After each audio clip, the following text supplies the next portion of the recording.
Hello, interwebs, and welcome to Closeup. I'm your co-host, Joe. And I'm Ryan. Time for our quarterly leisure list once again. If you don't know by now, the leisure list is a potpourri of entertainment reviews where we just rapid fire, or sometimes not so rapid fire, whatever we've been watching lately that we didn't want to make into full episodes. Which, now that we're going bi-weekly, is probably going to involve more detailed discussions of current things going on. So usually we try not to spoil anything, but I'm going to throw out a spoiler warning for The Acolyte just in case Ryan can't stop himself from ranting. Or me. I'm throwing you under the bus, but we'll see. I won't stop. That'll be a solid 20 minutes of this. Okay. So let's get into it. Ryan actually has more than me for once. Give him a hand. He's been busy the last couple months. Let's start off with his first one. Once again, as all my lists are, a lot of them are rewatches. A lot of these are rewatches because of the movie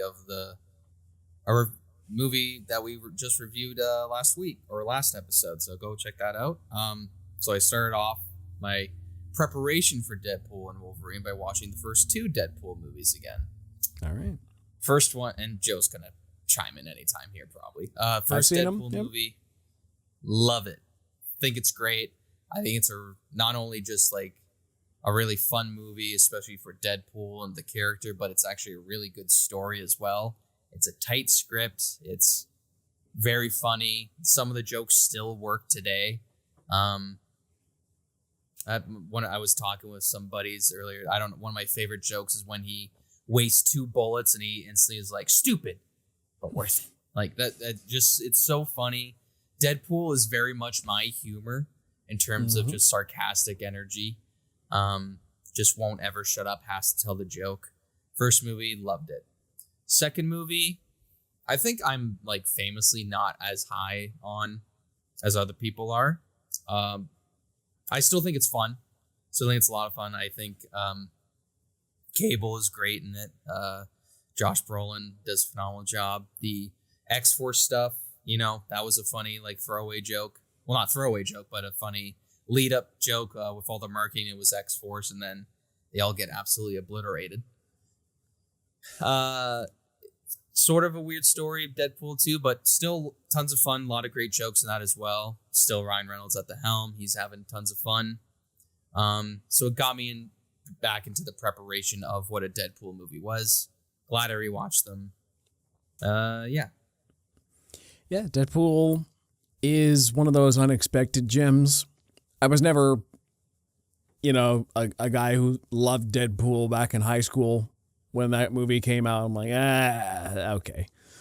Sure, I know Deadpool's shtick. He's not a superhero that vastly appealed to me at the time, but, it looked different. R-rated superhero movie, that was novel at the time. So let's give it a go. And it was great. It was heartfelt. It was hilarious. Ryan Reynolds was amazing in it. But I think what struck me was that it was actually it was a Valentine's Day movie. Yeah, it's masquerading as a revenge thriller, but it's a romance story between Deadpool and Vanessa, first and foremost. And I think that still makes it stand. Valentine's Day date to this movie, so yeah. So I think that still makes it stand out in the sea of superhero movies, is that it's one of, if not the only, Valentine's Day superhero movie. So that's one thing. And Deadpool 2, it's still really about the romance between him and Vanessa, except it's more, what does he do when she isn't there anymore? Trying not to spoil that, even though it's the beginning. Why she's not with him in that movie, but he's trying to get her back is a lot of Deadpool 2. And Cable's great. Josh Brolin had a fantastic year in 2018. He was Cable that year and Thanos. Yes, he did. And yeah, I remember not liking Deadpool 2 quite as much, but I love the gags with Juggernaut and Domino. There was a lot of fun to be had in that movie. And yeah, Deadpool 2. I think a Deadpool trilogy is one of the best superhero trilogies ever. I think it's one of the few where there's no bad ones. I'd agree. Yeah. Like Deadpool, yeah, I'd agree on that. I wouldn't. I can't really say any of them are bad. Especially Deadpool 1 2 and 3. 2 I'm less on, but it's not bad. 2 is the most disappointing one, but the first one was such lightning in a bottle. It's like, well, I think everyone had their backs up about 2 right away because they're like, is there any way it's going to be even near as good? And it's not. People are like, yeah, it's same kind of thing as we got in the first one. So I'll grant people that it's more disappointing than the first one, but I refuse to say it's a bad movie. Deadpool 2 was actually one of my first ever movie reviews. It was my second ever movie review. Back when I was doing YouTube movie reviews. Nice. You can probably still find the link to that if you go on thoughtplane.ca and find my article where I discuss my movie reviews. It's not on YouTube anymore, but I think there's the link still to those videos. If you want to see what I looked like back when I was figuring out how to do movie reviews, it's awkward, but it's enlightening. We all had that stage in our lives. Yeah, back when I thought video movie reviews were a good idea for me at the time. That's the review series that made me learn I need somebody to play off of, like Ryan, somebody who I've got chemistry with and can back and forth and have good discussions. Me just rambling at the camera, not a good look. So to ramble at the camera for a little bit, my first one is Marvelous Mrs. Maisel, season 3. Finished that a while ago. This is... Is that the last one? Or is it season 4? There are 4 seasons. I think they got 5 or 6 even. Oh, 5? Oh, okay, good. Maybe 5. Yeah, I'm getting through it. Yeah, so Marvelous Mrs. Maisel, season 3. Her career starting to take off here. She's finally going on tour. So Midge spends a lot less time around New York, more on tour with Shy Baldwin, and it's a lot of fish out of water comedy. Oh, I don't really know how to behave on the tour. I don't really I'm the opening act, but people in all these different places aren't really getting my very geographically and culturally specific humor. They don't get the humor that about me being a Jewish woman from New York, basically. They don't. And she's trying to play that humor to people in Los Angeles who don't really get it. So she's got to learn to tailor her humor to different crowds of people, which was a pretty fascinating part of it. And I also appreciate that for once in the whole show, she was finally allowed to face consequences for messing up. Oftentimes, Midge does things with good intentions, and they're very insensitive sometimes, and the show rarely lets it blow up in her face, but she finally gets some comeuppance this time, and it was satisfying, even though I felt bad for her, because Rachel Brosnahan's such an empathetic actress. So production value is incredible, costumes are gorgeous, camera work is energetic, and my favorite characters are still Tony Shalhoub and Morin Hinkle as her parents. They're the funniest part of the show, even though she's the comedian. But yeah, looking forward to seeing more Mrs. Maisel, and season 3 was pretty good. What's next? Nice. Yeah, this is one of those shows that it's weird. I don't know why, but not this show has been on my mind, but every time you remind me or that you say you watch, I'm like, oh yeah, that's one I need to watch. It's like that, and then weirdly enough, in my life, The Good Place keeps popping up, and since that show, The Good Place, I need to watch that too. Oh, 100% you do. That show is that show is a moral philosophy lesson in 4 seasons. Yeah, with nonstop plot It's twists. also a short show too, so yeah, it's just an experience. They don't really end per season. Mm-hmm. The entire series is like every episode is numbered on The Good Place. It's just a continuous story from start to end. Once you start it, it's like watching a 4-season long movie that's got episodic installments. And it's a great story. You will change as a human being if you're paying any kind of attention and get investment into it. Mm-hmm. Yeah. No, for sure. Those 2 shows are definitely ones I need to watch.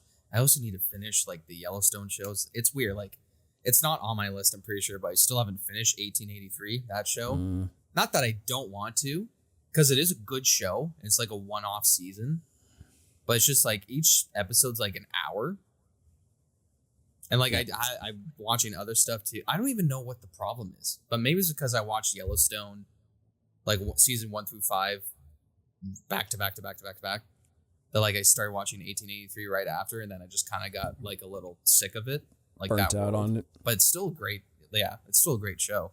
All right, I guess next on my list is the original X-Men trilogy. All right, 1, 2, 3. Yeah, X-Men 1 introduced all the characters.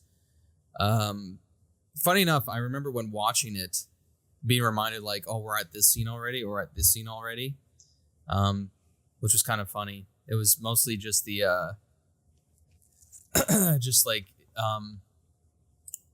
a lot of the, like the final act, I think is like almost like around 45 minutes from memory. Like they get to Ellis Island pretty early on, but the actual like fighting doesn't happen until like 15, 20 minutes later. Well, there's the fight inside the island, and then on top of the Statue of Liberty, and then there's the whole machine with the white plume and all that. Yeah, this is where it all started for me. All the superhero acting and all that. Definitely. And this helped me get more hyped for Deadpool and Wolverine, because it reminded me how much I loved the X-Men, and especially Wolverine. He was my favorite superhero as a kid. Hugh Jackman looks like a baby in this movie. It's insane. I mean, everybody does, but yeah, all great. X2, I still think is up there as one of the best superhero movies, especially the final act at the dam. I think it's great.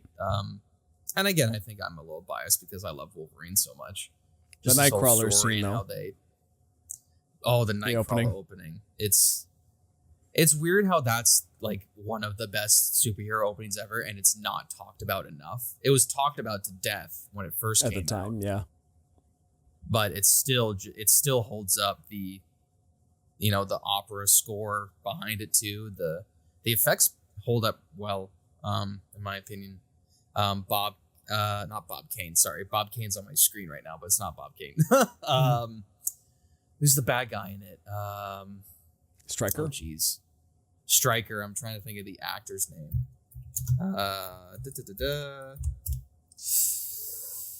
Come on, Google. You got to help me out here. William Stryker. Bob. The fuck is the character's name? Anyway, he's X2 is great. The action is great. The dam is amazing. I loved how they pretty much answer Brian Cox. That's who it is. They pretty much answer like Wolverine's backstory without going fully into it, because they were saving it for X-Men Origins, and we all know how that went. I skipped that movie, so we don't have to talk about that with my rewatch. But yeah, I really enjoyed it. Really loved the action and how you could tell they got a bigger budget a little bit in terms of the action. And then X3, this is the one I watched the least. I don't remember watching this as a kid. Yeah. And then I watched it a few years ago, and I was like, oh, this isn't that bad. And then I figured, oh, fuck it, I'll just watch it again. And again, I don't think it's a bad movie. Do I think there's some stuff that's a little silly, like, oh, they found a cure to being a mutant? Yeah, that's pretty silly. But it does make Rogue's like character arc make sense a little bit. Like she fully, by the end of it, she fully like goes to get cured so she can actually physically touch someone. So that kind of makes sense.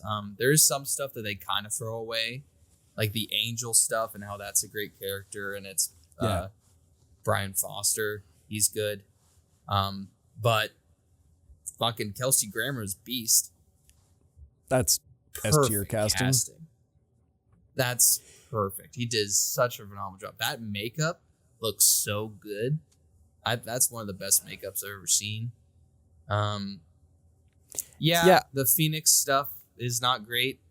I think that's where people... Good thing they got it right the second time, right? I wouldn't know. I didn't watch it.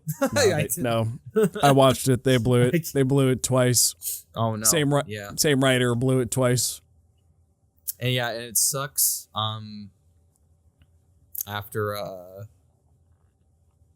What sucks about it too is they kind of get rid of Cyclops like right away. And stupid for people who have seen the animated show, and I've seen the first season, the original not. I haven't seen 97 yet because I want to watch 92. I've talked about this. Cyclops is a great character, and the movies haven't really done him justice, the live action ones.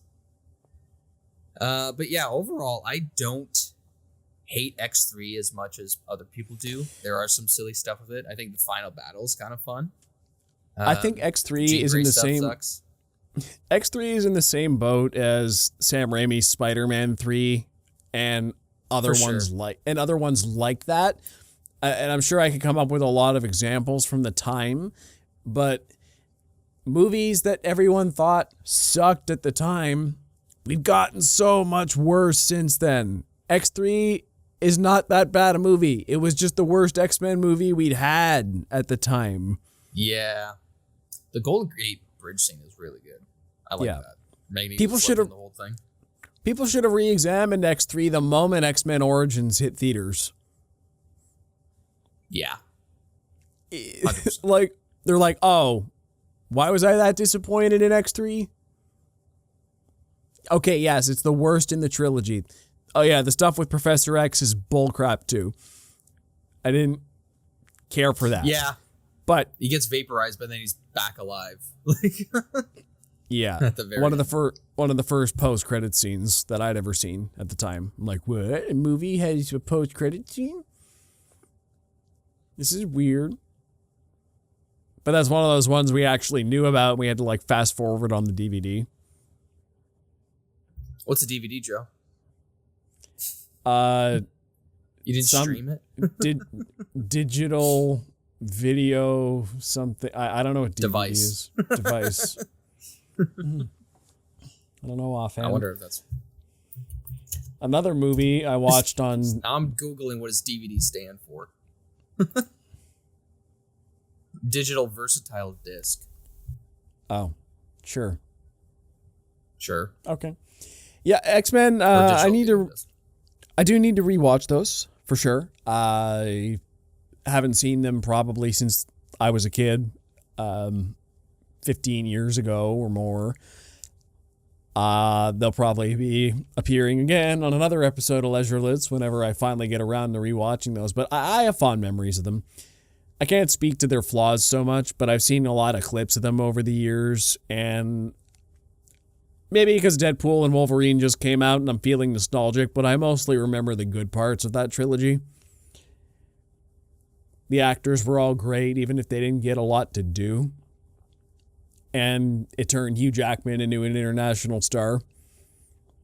So, yes, thanks for that.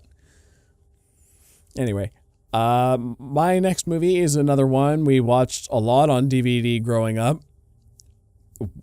Way too much. So much that it made me want to become a filmmaker. Phantom Menace.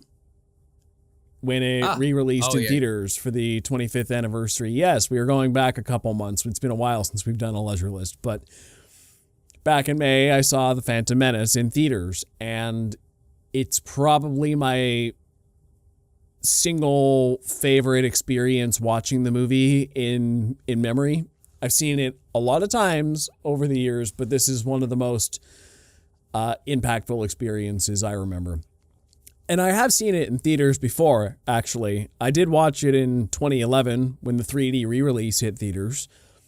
But, well, it was a 3D conversion craze, and it was kind of weird and off-putting.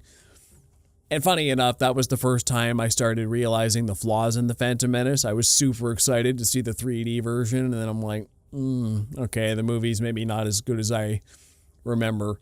And then I had the opposite experience this time. I'm like, wow, I'm catching so many things I never noticed in my whole life with this movie. Even down to the thematic purposes. For the first time in my life, I'm like, wow, the Phantom Menace is about institutional rot. That's the theme of the movie. I'm like, all the main characters of this movie are from crumbling institutions. I'm like, Padme is the queen of a council that's in prisoner camps now. The Naboo government's basically collapsed, and she goes to the Senate, which is also a crumbling institution that doesn't believe in its power structure. It's very people are they're like, oh, even the courts are nearly faster at deciding things. They're like, democracy is slow and broken and doesn't trust in its leadership. The Senate's, it's like the Naboo government's screwed. The Senate's just corrupt and rotting. Qui-Gon Jinn is one of the few Jedi who believes in more their monastic tradition of following the living force and less so about the Jedi code itself. He's willing to defy his council, which is getting arrogant and set in its ways as an order. There's the Jedi Order, there's the Senate. Anakin Skywalker is the product of a society that still believes in slavery in the Outer Rim, another broken, corrupt system under the Hutt cartels. So it's about all these outcasts and critical thinkers of their own societies, whether it's from the politics or the religion or even just your average working boy in the Outer Rim, coming together to be the representative best of the ideals of their institutions, which are falling apart around them. This is the first time I saw the movie through this lens, and I'm like, wow, that's so much better. There's some deep things going on in the Phantom Menace here, which I never appreciated before now.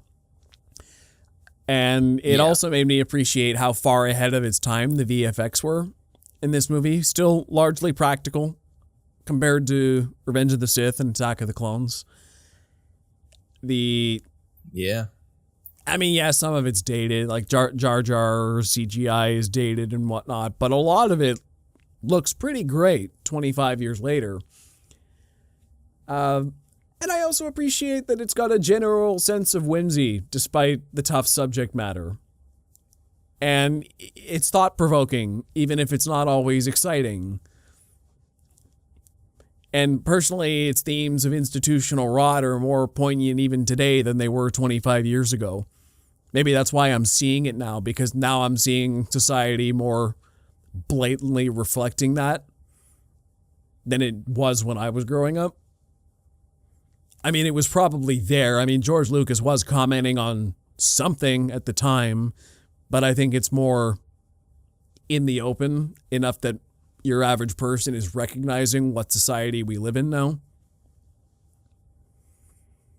It's pretty good. Yeah, it's underrated for what it actually does very well. People just harp on, oh, Jar Jar's stupid and whatever, and I'm like, you know what? He's actually a little funny sometimes.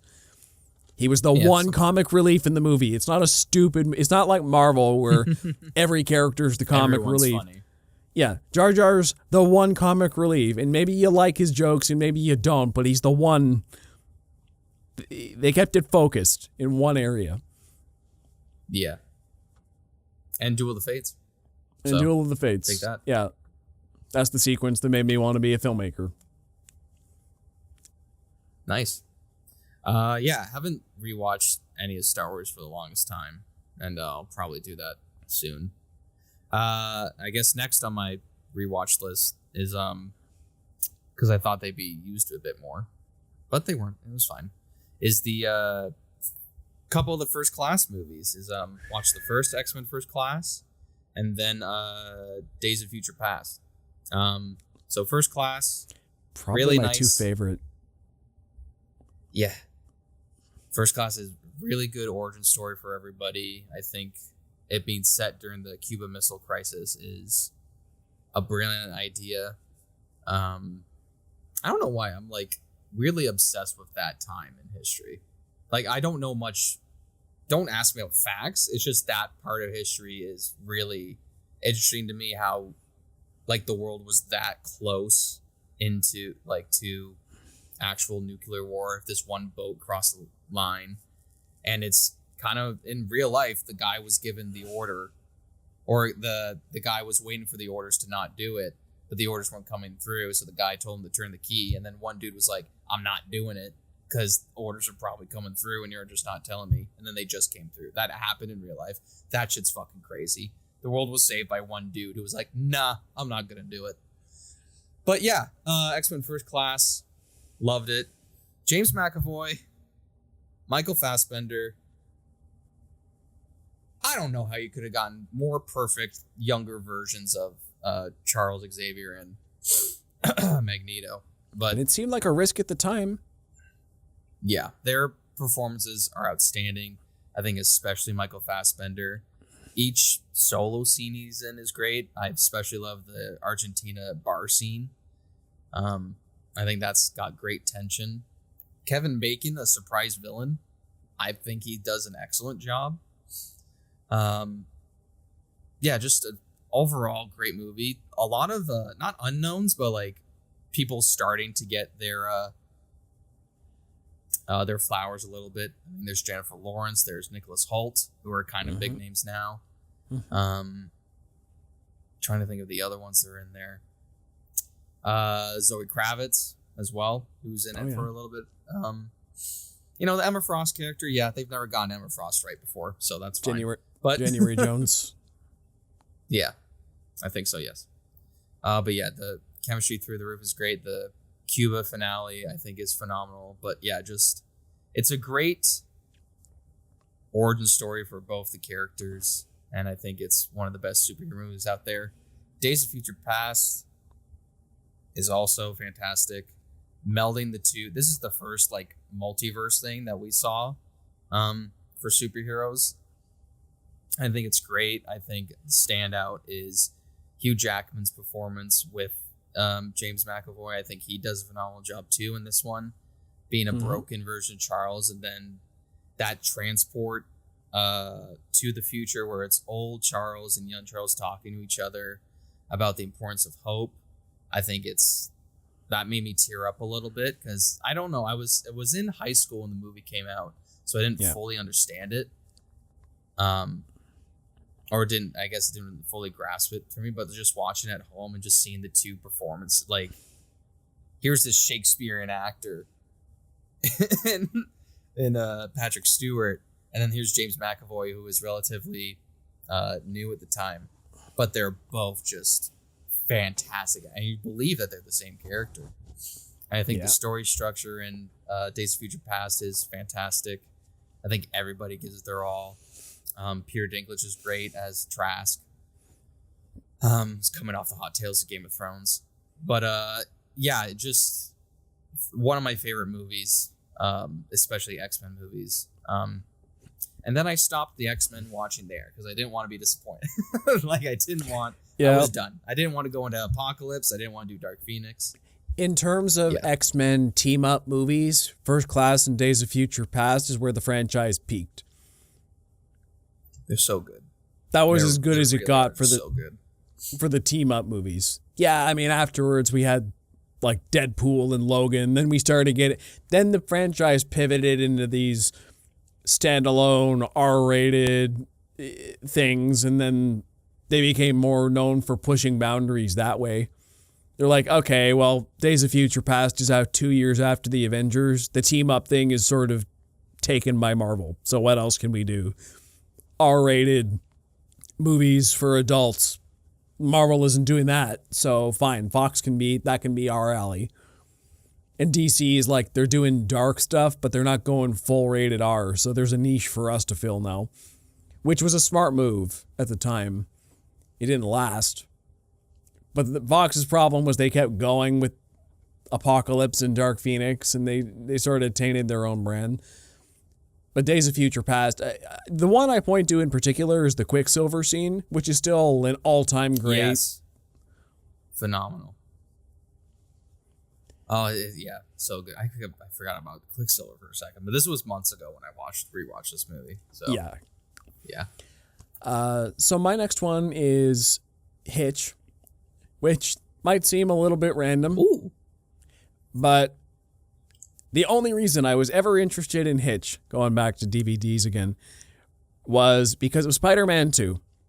Now, this is a childhood memory that I've had for the last 20 years, but on the Spider-Man 2 DVD, every time you put the disc in and booted it up, before it got to the main menu, it would play either coming soon to DVD or coming soon to theaters, previews for other Sony movies. And every time I put in that Spider-Man 2 DVD, I got to see the trailer for Hitch. And I rewatched that Spider-Man 2 DVD a lot as a child. So I saw that trailer for Hitch dozens of times within the span of a couple years. So it burned into my brain so deeply. I see, oh, it's on Netflix. Well, I should watch that movie. I feel like I gotta see what it's about. It's literally been since 2004 I've been curious. Since the time. And it was funny because even though it had been a very long time I was watching the movie, I'm like, that shot was in the trailer. That shot was in the trailer. That was in the trailer. And the movie itself it's worth a watch, I think. It's just a solid rom-com. Will Smith and Kevin James, they're really funny in it. Decent story about just being overly callous in love. The main characters, they're both very, I'm too good for relationships. They were really bitter about past experiences and they're kind of trying to win each other over. And then, oops, classic misunderstandings, very contrived and whatever, but it's a good rom-com. It made me laugh a couple times, and the performances are good, and it's just light entertainment. Nothing wrong with that on occasion. Yeah. I can see why people don't. This movie like 5 years ago. Yeah. Yeah, I didn't see where it came out. Yeah, it's a fun one of those classic 2000s rom-com type movie. It's going to be funny to see in like the next 20 to like 30 years and then people studying like the rom-com era of movies and television, because that's we don't get many anymore. We grew up in. Yeah. No, we don't get those anymore. But they were all over the place when we were kids. They were everywhere. And I think it's because we've talked about this before, because they could rely on the DVD sales because so many people could just buy it, but now streaming's kind of ruined that. Yeah. But now what was that movie that came out, Anybody But You, with Glenn Powell and Sydney Sweeney? I haven't seen the movie yet, but I watched my mom watch it on the plane, and she was laughing the whole time. So she'll love any movie, but not to shit on you, Mom, but like it looked funny, and I've heard actually good things about it because I think people are just wanting a fun rom-com nowadays. Now everything's like a super big budget movie or whatever. But yeah. And you also got the two biggest actors in Hollywood right now. Glenn Powell and Sydney Sweeney are in freaking everything lately. Between the two of them, Glenn Powell especially. Yeah, he's in Twisters. He's in Top Gun, Maverick. Yeah, he was in that one. It's on my pilot list. movie. I can't remember. Yeah, it's on my list later on. Oh, my bad. Whoops. Anyway, okay. I guess next on my list, I'm kind of out of order here. How do I do this? I guess I'll finish it off. Watch Logan. And I told myself I was live messaging Joe and Justin about this. I was like, I've seen this movie before. I'll be fine. Gets the emotional moments, tearing up a little bit. Okay. So this is what it feels like. Scene. Yeah, the don't be what they made you. And then I was bawling. I was like, fuck this. I can't, dude. Just like it's a perfect. Not only is it like a perfect love letter to almost 2 decades of Hugh Jackman's performance as Wolverine, but it's just such a good story that I can't really explain it without people watching it. It's like a good road trip movie. That sounds wrong, but like a good like father-daughter dynamic movie, kind of like The Last of Us. Type thing. It's basically The Last of Us. Some superhero stuff with it. I think Boyd Holbrook as Donald Pierce is really good. He's kind of been a James Mangold favorite to use. He was in the newer Indiana Jones movie. Patrick Stewart does a great send-off performance as well. I love how this was like the first rated R Wolverine we saw, so to see him actually like kill people and get as bloody as he did was awesome. And Daphne Keane, when she was that young performing, she did a phenomenal job as well. The action is really good. The directing is phenomenal. I was so sad I didn't watch this in theaters, and I don't know why I didn't. But this is, if you were to introduce someone to, you don't even need to know anything about X-Men to watch Logan. I think it's a great standalone movie, but it is such a great love letter to the fans and to the character itself. I love this movie all my heart. I don't think it could do any wrong for me. It's somehow gotten greater with each rewatch. And like, sometimes you'll rewatch something and you'll find like the flaws in it, the flaws with it. But with this, I just can't. I don't know what it is. I just love it so much. It's a great movie. It's not just a great superhero movie, a great Wolverine movie. It's just a great movie. Really well written, performed, cinematography, action, whatever you want in a movie, it's there. It's got the heart too. That's important. It's that surrogate father-daughter relationship. It's basically The Last of Us if they both had claws. It basically is. If you want a comparison, what was the first like big father-daughter thing to start off? Because I feel like it's The Last of Us, but then I don't know. You mean lately? It has to be that one. Well, not lately, but like, what was the first one that started off that trend? Because so much of it now, you just see it everywhere, where it's like the reluctant father and the surrogate child on an adventure. Yeah, see, it's weird to me because Logan only came out 4 years after The Last of Us. It feels like they're very different times in my life, but it really was pretty close. Last of Us is probably the first one that kicked that off. I don't remember seeing many stories like that before. No. Now they're everywhere. Half of them written by Dave Filoni and Jon Favreau, but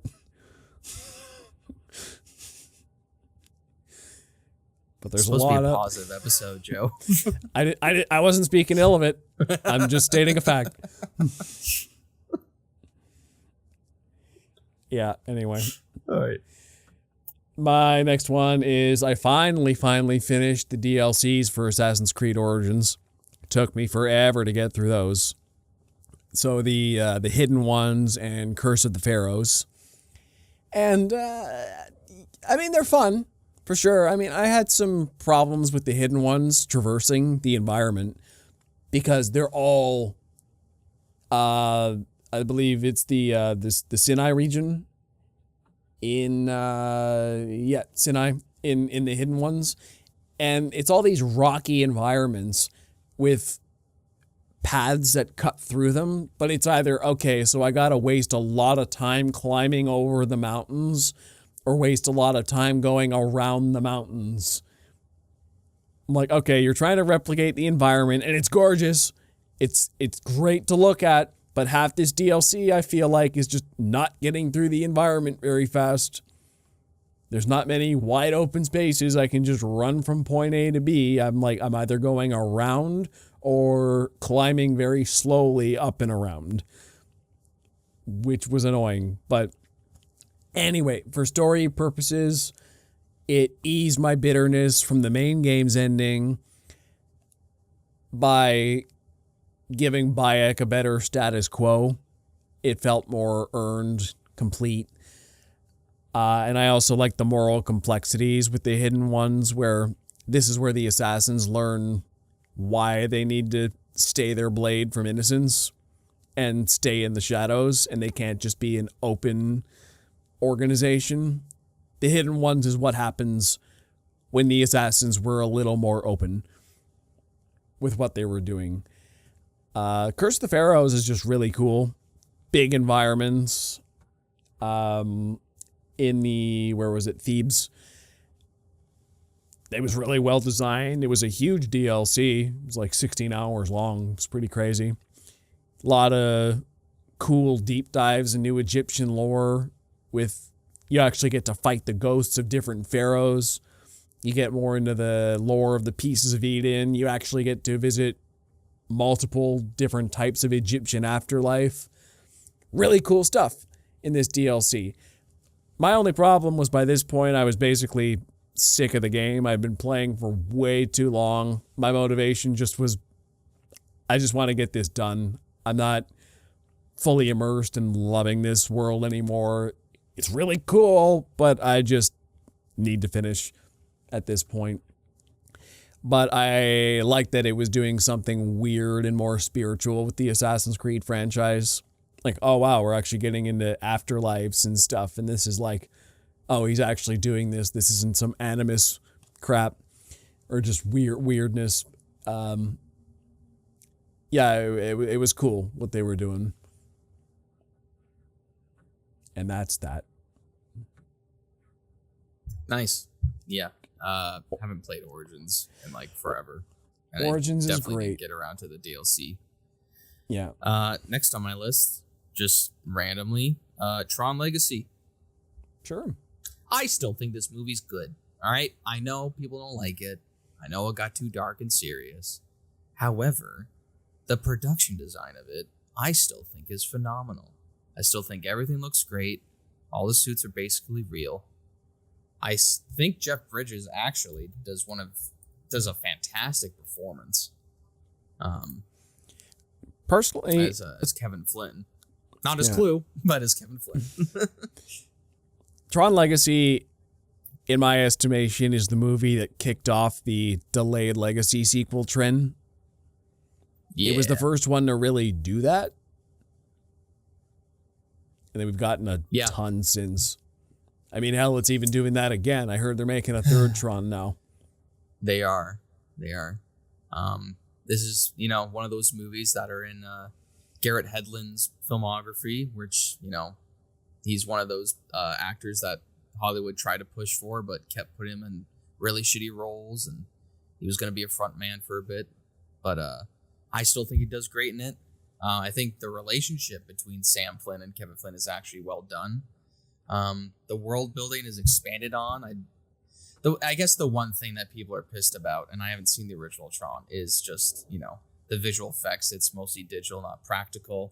But then also just how Tron, the actual, the guy's name on the poster is reluctant to like a, guy who got brainwashed and now is a villain. But, spoilers. Anyway, I still think it's great. I think the action's good. The digital effects at the time hold up. They're pretty damn good. Yeah. People can't say, yeah, you can't say crap about Tron's effects aging poorly, because the first Tron is trying to do computer digital effects in the mid 80s. And I feel like that was a large chunk of the movie. The original Tron was just these very, very obvious 1980s computer special effects, which I got what they were going for at the time, and it was probably mind-blowing. There was a lot of great visuals in that movie, to be clear, but if you're complaining about digital effects in a Tron movie, maybe rewatch the first one before you complain about the second, if that's your issue as a Tron fan. And I think I have a weird tie into Tron Legacy because I remember playing the tie-in video game Oh yeah. A lot. There was like a story video game for that. I think I was played pretty that good. too. Was that on? That was fun. Was that on Wii? I think I remember something on. It probably was. I played on the 360. On But yeah, 360. it probably was on Wii as well. I think I remember playing that on something or other. I think Anyway. it's somewhere. It's in a box somewhere. My next one, I watched Who Framed Roger Rabbit. Hell yeah. Yeah, controversial opinion. It didn't do a lot for me. The All right, humor goodbye. didn't. No, I'm just kidding. Yeah. I don't know, maybe I was just in a mood when I watched it, but the humor just didn't land on the whole. I'm like, yes, I am consciously acknowledging this is amusing, but I feel like I'm Mr. Spock watching it, eyebrow cocked. Amusing, yes, but I'm not really laughing. I chuckled a few times and I appreciated the classic cartoon violence, but mostly I was just marveling at the technical prowess here. Just the way they combine. Yeah, that's mostly what I enjoyed about it, was seeing how they blended cartoons and live action. It still holds up. It's very, very well done. And because they're overtly cartoons and not CGI monstrosities, it holds up better for some reason than trying to blend CGI and practical effects today, even. But what absolutely blew my mind about this movie was, from what I've heard, this is the first and only time Warner Bros. And Disney cartoons have ever shared the screen. Yep. So to see a scene where Donald Duck and Daffy Duck are in a piano, like in a piano battle on stage, vying for the attention of their audience, or Mickey Mouse and Bugs Bunny are talking to each other while skydiving, I'm like, what am I watching? This is nuts. Did you know also Warner Brothers made it so they had to have an equal amount of screen time? Yeah. Like that was the deal that they forced as well. Yeah. It's never going to happen again. So, yeah. Well, that's why I appreciate this more than anything, is it's a love letter to 20th century animation in all their best characters, just the tone of it, the goofiness, the violence of it, the cartoon violence mostly. It's good. I get why people really, really love it. Wasn't really for me, but I appreciate it as a fan of film history and as a fan of these characters as well. I grew up on Looney Tunes and all. Love seeing that, especially voiced by the original voice actor from those old shows, which I'm forgetting his name now. Shouldn't have brought him up without bringing up his name. Bugs Bunny. His name was Mel Blanc. Yeah. yes. Great guy. Great. Yeah. Great So, actor. Yeah. Who Framed Roger Rabbit? Pretty good. Yeah. This movie's pretty near and dear to my heart because I remember as a kid, whenever I'd go over to my grandma's, that was the VHS she chose for me to watch at the time, like almost every time I went over. So I've seen this movie quite a bit. And then as an adult, I've just seen the film technique that they used, or just the technical prowess that they had for it is amazing. How they're able to do everything. Yeah, the humor has kind of gotten lost on me over the years as well, so I agree with you on that. But yeah, it's pretty near and dear to my heart. Yeah. All right.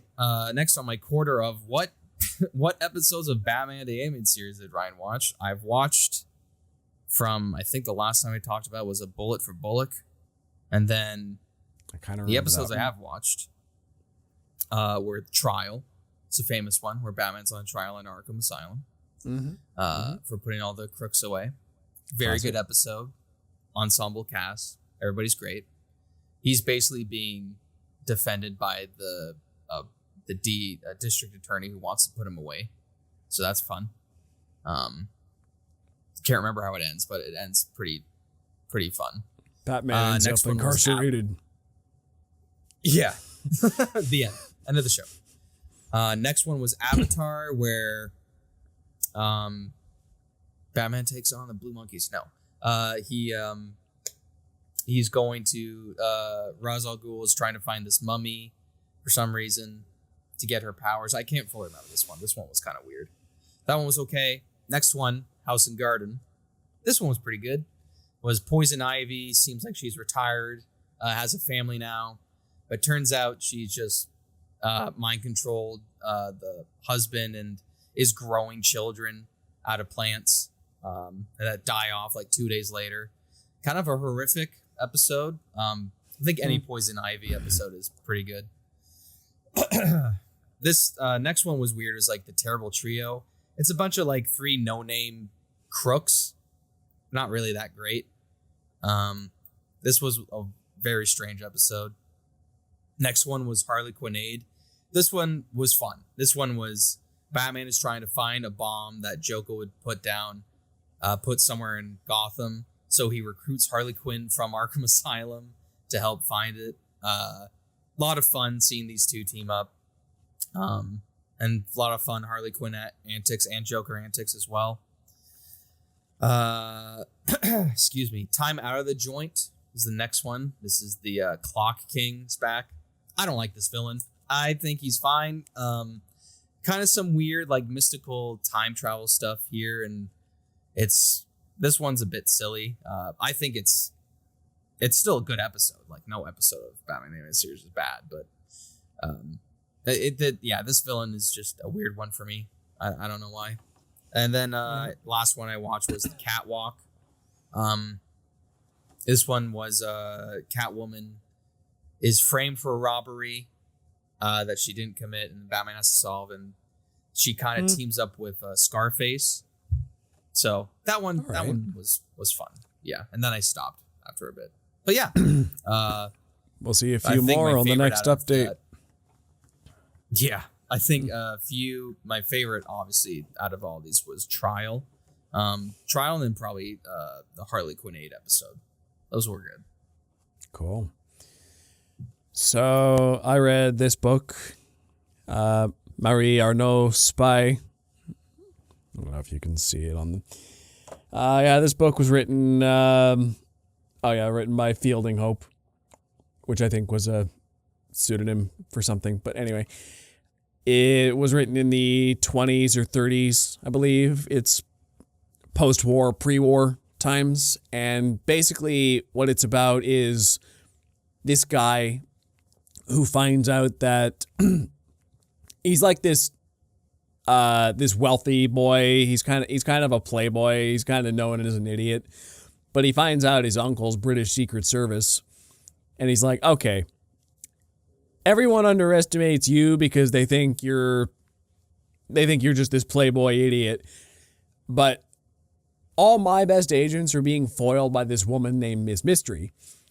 And because everyone thinks you're an idiot, I have a job for you, okay? You just need to take these special documents and go on the train and just go from point A to point B. Miss Mystery's not going to suspect you because why would she? Just take these documents and get them. That's all you need to do.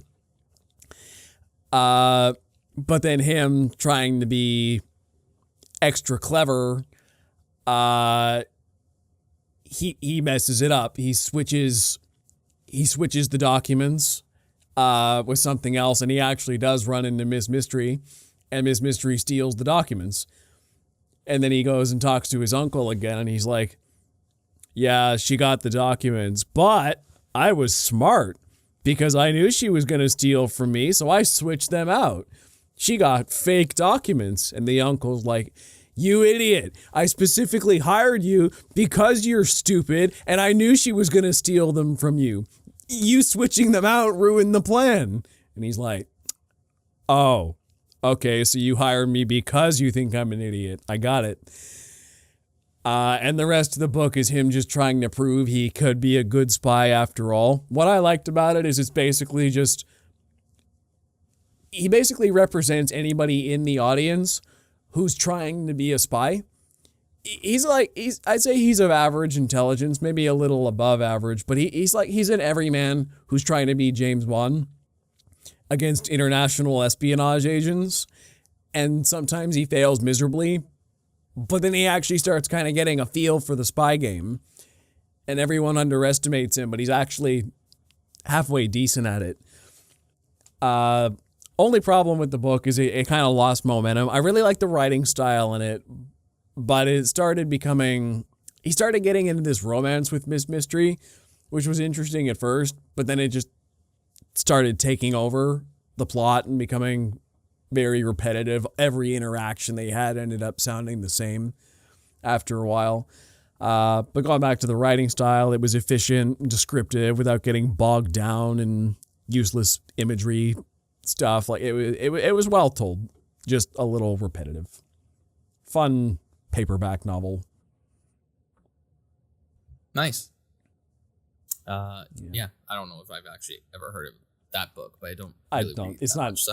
It's not a thing. It's not a book anyone's heard of. It's one of those ones where my grandmother just has a million books laying around her house here, and I'm like, well, I should probably read them. That's fair. I'm like, she doesn't live here anymore. She's not reading them, so I'm just reading them. Someone should. Yeah, I figure. All right. Next on my list is actually a movie I've never seen. Shocker. Especially how popular it was. The Iron Giant. The Iron Giant. One of those, okay. One of those animated films that didn't do too well at the time, but it's gotten pretty popular. Directed by Brad Bird, Incredibles, all that. I really liked it. I thought it was great. I thought the animation style was beautiful. It felt like really fluid and just, I don't know. It was one of those animated movies where I thought some of the movement of the characters felt like too real at times. I don't know if that sounds funny, but they were still stylistic. I love the overall message of the of the movie too. Like, anybody can be good. You are who you choose to be. Even if you're made as a weapon. It does get emotional. Yeah. Does get emotional at times, but I thought it was fun. I thought it was sad. I thought it was there was a lot of good tension of it. But again, just the animation I thought was phenomenal. Especially for 99. But, well, I shouldn't say that, because 90s and early 2000s animations is actually pretty good. But yeah, it's one of the last I'd say it's one of the last great 2D animated movies before 3D really took over. Even in 1999, that's a few years post Toy Story, 2D animation was on the way out. Yeah. And the Pixar style was taken over. So it's special even for its time. Yeah. Yeah, it was just one of those movies I never got around to watch, and then I saw it was on one of my streaming services. It was like, you know what? I haven't watched this movie ever. I need to give it a chance. And it was great. Yeah, it is great. Last time I watched it was probably 2017. I remember I went to the Cinesphere to do a college project with a friend of mine, and we saw a double feature, The Iron Giant and Inception, in IMAX, which was pretty cool. And I wasn't really watching it with a critical eye or anything, but I really enjoyed it at the time. Like you said, felt all the emotions you're supposed to feel. So I'm going to get out ahead of you on this one, and I watched X-Men 1992 cartoon season 1 as well. So, because I am also trying to get caught up on the old X-Men show just before X-Men 97. I was actually watching a few episodes of season 2 just before I started recording with you tonight, but talking about season 1 today because I'm not far enough into season 2. This series reinvigorated my love for the X-Men characters at the time I started watching it. The X-Men are going through a real renaissance right now between X-Men 97, Deadpool and Wolverine. I mean, that's cameo appearances in other Marvel projects. Like, the X-Men are starting to make it big again. And I think what surprised me about season 1 of this show was how dark the subject matter got for a supposed kid show. I'm like, okay, just running down the plots of some of these episodes. I'm like, there's mutant concentration camps, fascist regimes, assassination plots, attempted genocide, and racial prejudice. Although we had to substitute the word mutant for racial. And I'm like, all these are the allegorical themes they're exploring. But interestingly enough, they're exploring them without beating you over the head with it. They weren't like, lessons of the week, don't be racist. It was like, yeah, I mean, that was sort of the lesson, but they weren't telling you that explicitly. They're just showing you the plot and, oh, wow, I come away thinking racism is bad. What do you know? You don't have to tell me that. Your plot told me the message. Don't be prejudiced against people who are different than you. Genocide is bad. Fascism, bad. I get it. Good writing. Efficient. Especially, and not pandering, especially for a kid's show.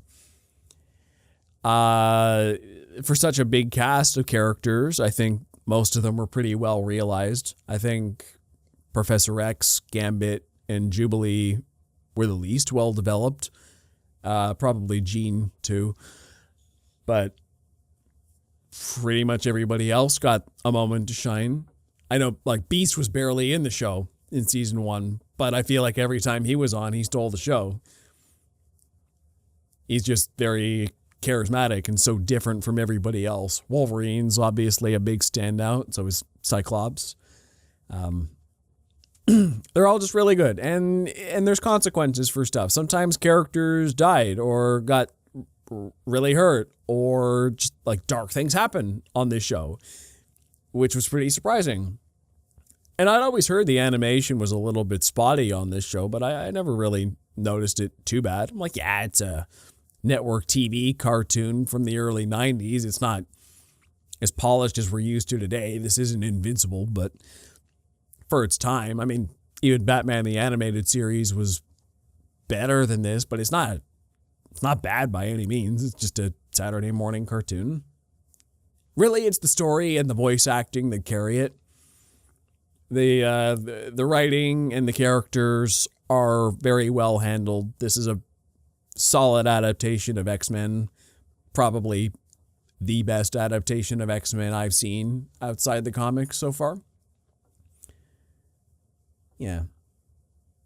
It's a pretty good season for season 1. Yeah, I also finished the first season as well, and I was like kind of like surprised with it, not in terms of how good it was, but just how like tight of a story it was, because like at the end of each episode it was like, oh, here's this next problem, and then they deal with that next week, as I assumed. It's more serialized than expected, for sure. Yeah. I did enjoy a lot of the characters. I enjoyed a lot of the episodes. My favorites obviously were like Wolverine, but I also liked Rogue. Rogue's great. A lot. Especially her whole character arc with trying to be trying to cure herself or not. Storm was great as well. Just a lot of great X-Men stuff, and I understand why people loved X-Men in the 90s, and just great. And I've watched only like the first episode of season 2, so I still need to continue that. I'm like 3 or 4 animation in I thought right was, I thought it was fine for like a first season TV show. Some of the voice acting kind of threw me for a loop. I thought everybody was pretty good except Xavier. I don't know why. I don't like Xavier's voice actor in the first season. I think you just have to get used to it, but maybe I'm just too used to the Patrick Stewartness of Well, yeah, he's not British. That's a start. Yeah, that's a start. I mean, Xavier is, I think, just an American guy from New York. Yeah. But it's not what we're used to. That part was interesting. Like the Magneto stuff, I liked Apocalypse in it. Mystique for a little bit was great. The Bishop stuff was a little weird, but that's not that big a deal. Yeah, a good first season of a pretty Cable. awesome show. Cable, sorry, yeah. Cable was in it. Bishop was in it too. Yeah. Also, opening theme, so good. Still, never skip it. Yeah, I mean, it was a theme so good they brought it back in Multiverse of Madness as like, ooh, X-Men. We're trying to tell you this is X-Men. And in Miss Marvel for a little bit. We Yep. found a sort of mutation.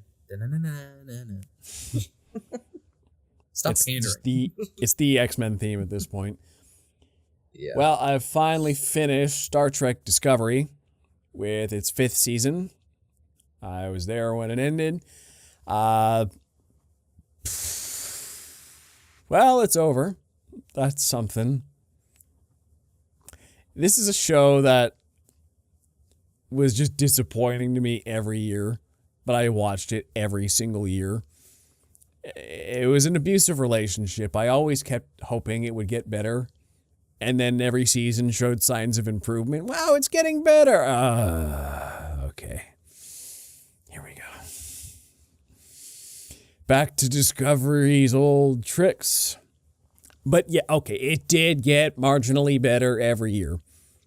And I almost liked it every season. Not quite. But this season it had a good hook.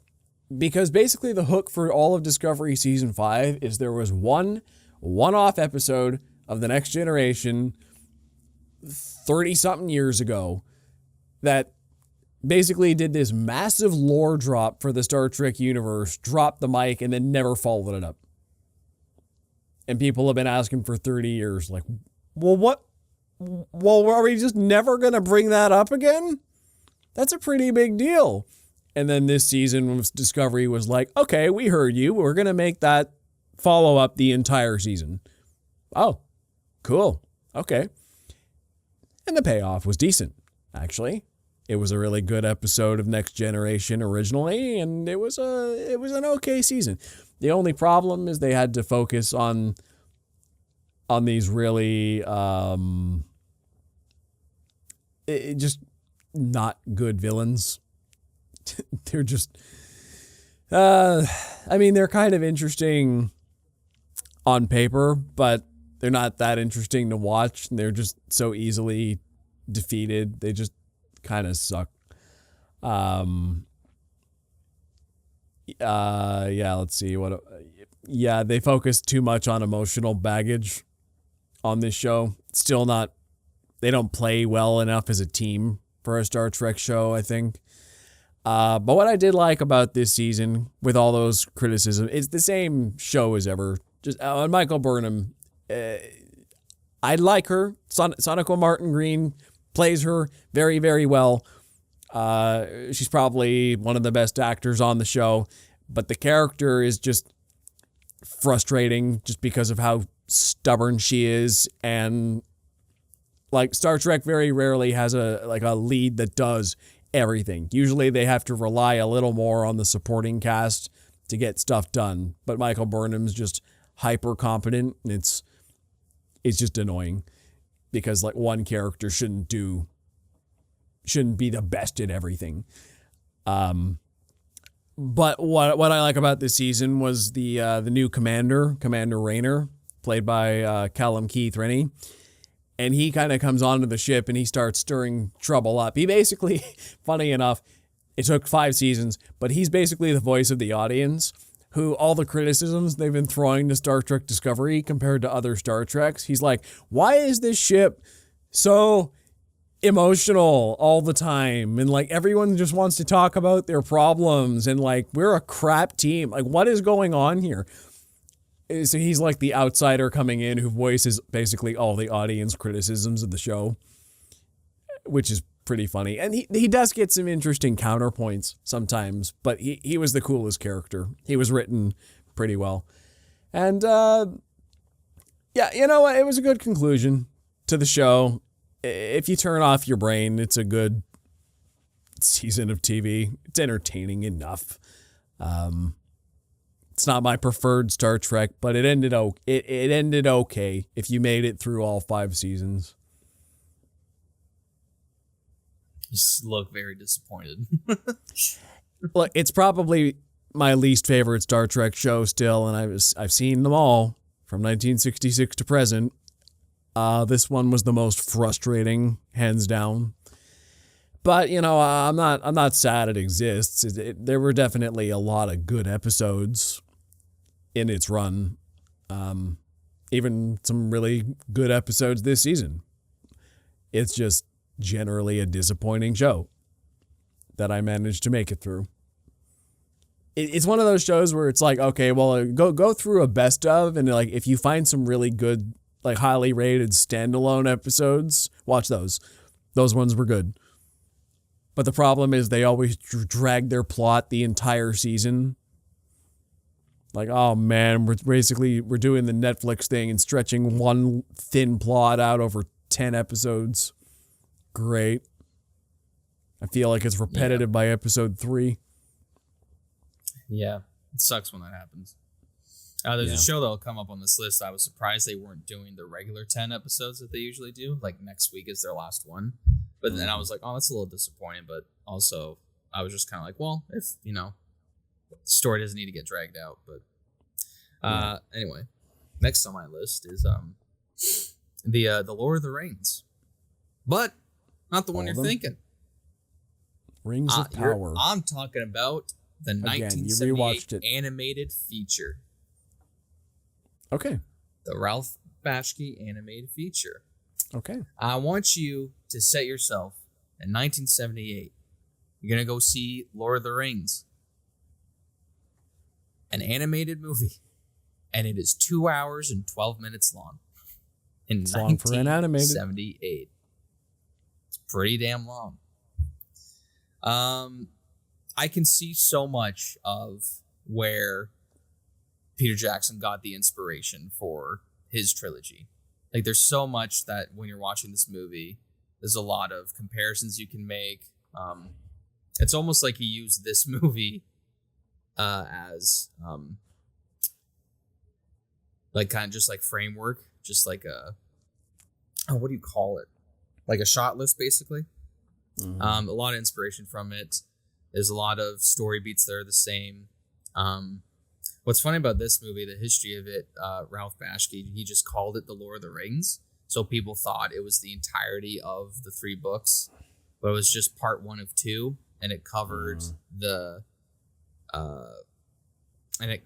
Fellowship of the Ring and Two Towers to the end. From what I know, I haven't read the books yet. I'm listening through the first one right now, the audiobook. Just got past all the singing. And it's pretty good. There's a lot of silent moments of it, a lot of quiet moments too. It doesn't take itself too seriously or it goes too silly as well. There's a lot of fun with it. There is a lot of not dragged out shots where it's not really landscape shots, but just some shots that are take too long. I think when Frodo is running away from the Nazgul, that's almost like a 10-minute scene. It feels like it anyway. Animation is pretty stunning. There was a lot of rotoscoping that was used, especially with the orcs and the Nazgul, which is an interesting choice to use.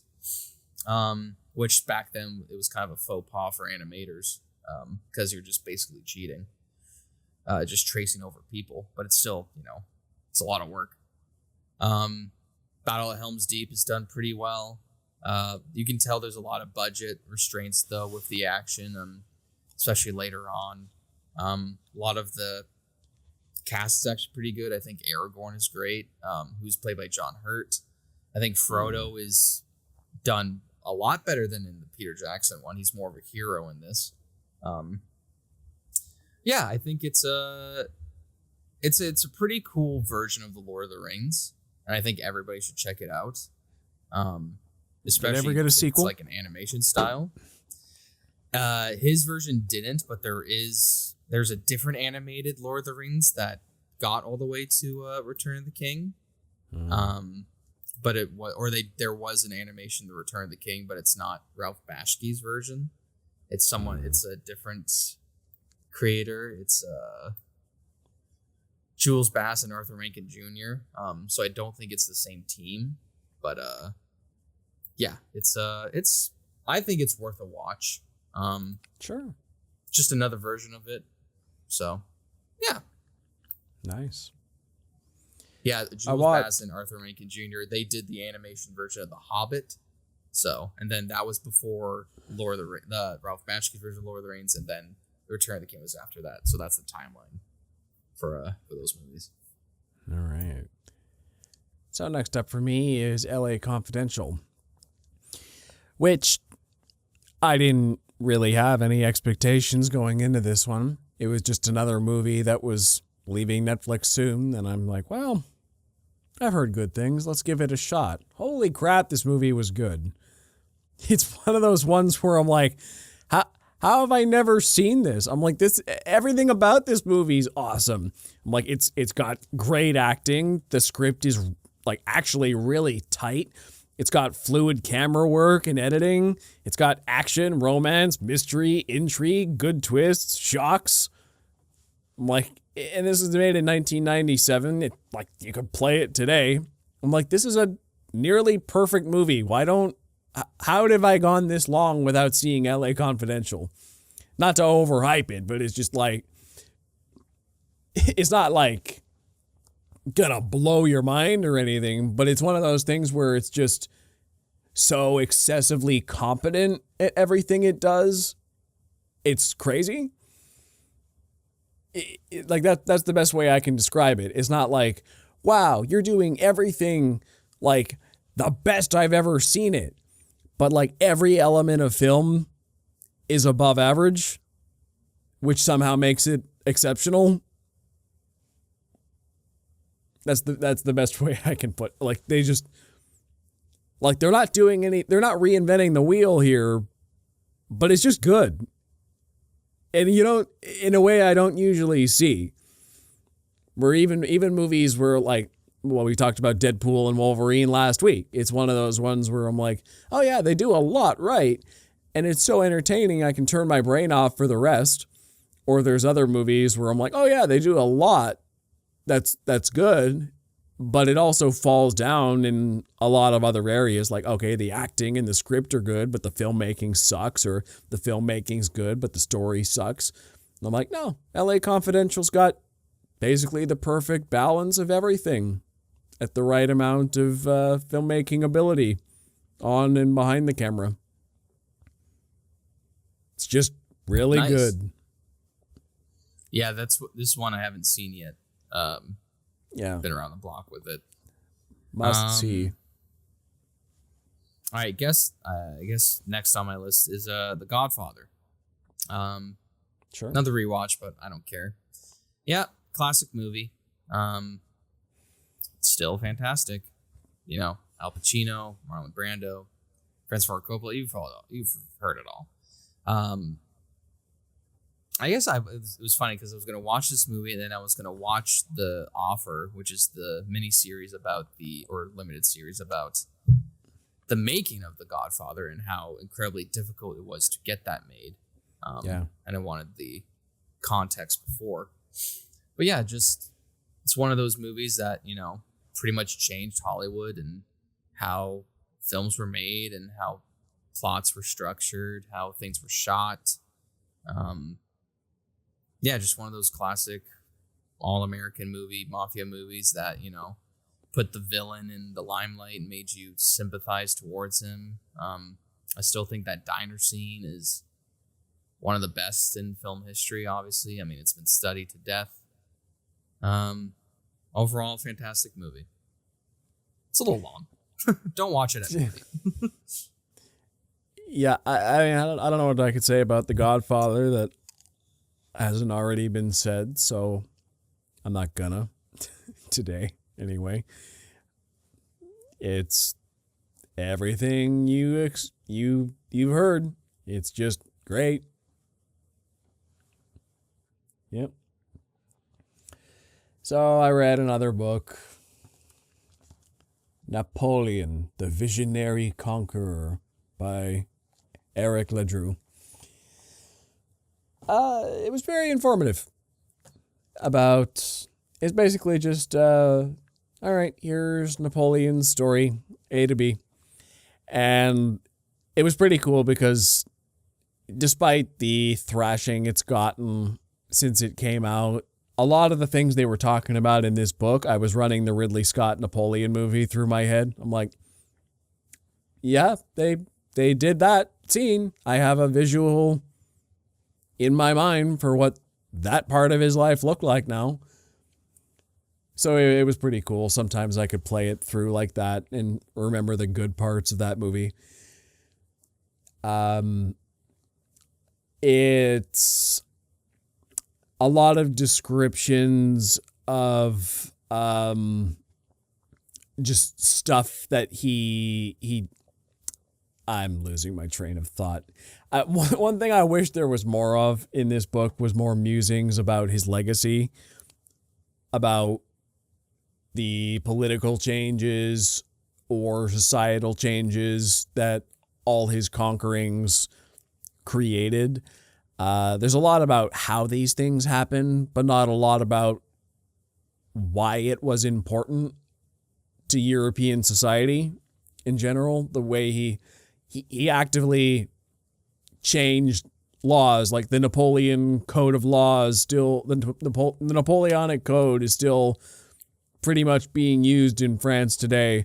He overhauled the banking system, for example. He changed a lot of laws and more. Like he basically, and he spread democratic ideals across Europe, which helped in a way start them getting rid of all their monarchies. So, you know, the man, and he basically rewrote all the borders of Europe too through all his conquerings. Our modern borders of Europe are pretty much thanks to Napoleon's conquerings. So the man was very influential on what Europe is today, and I wanted to see more about why that was important. But as it stands, they said a lot of what he did, which is good, and a lot of like journal entries of his, which describe how he was thinking about it, or letters. He was definitely full of himself, for sure, but he had enough success to back it up. So it's an interesting read. Definitely learned a couple things. Solid overview. Mm-hmm. All right, next on my list, after we watched Furiosa, I got a little inspired to watch another George Miller classic, finally. Could you guess what that is? Happy Feet. It is. Well, I watched the 2006 film Happy Feet.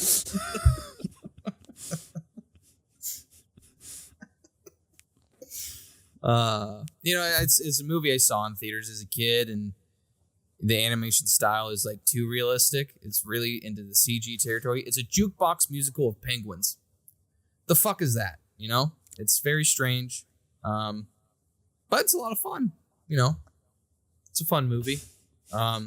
One of the last movies I think Brittany Murphy did before she passed away.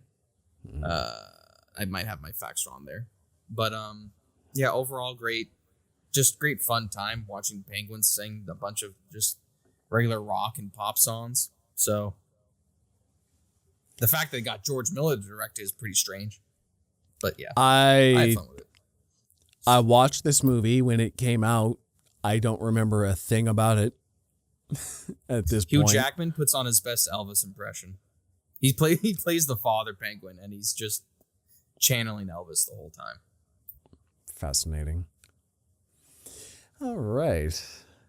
I watched Downfall, which, for those of you who don't know, stretch your mind back to YouTube about a decade ago.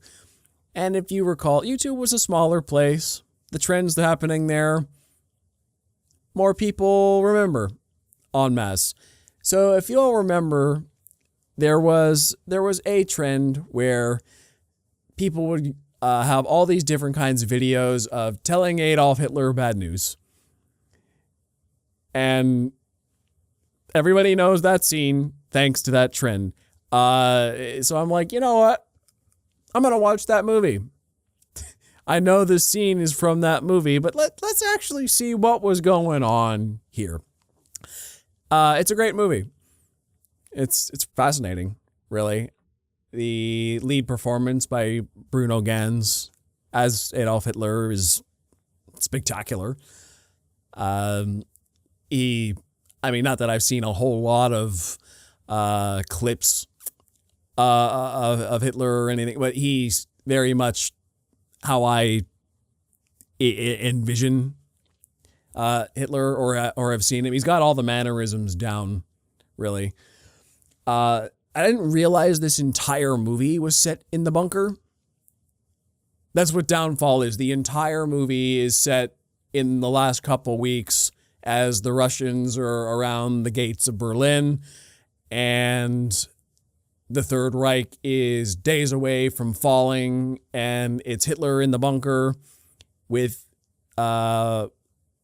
his wife and his secretaries and his closest advisors, and they're all hoping beyond hope of a miracle that could save them, and they're kind of gaslighting themselves into thinking they still have a chance until reality starts creeping in and they realize how screwed they really are. And it was definitely a risk putting the entire focus on Nazi characters. You run the risk of potentially making them sympathetic in a situation like this.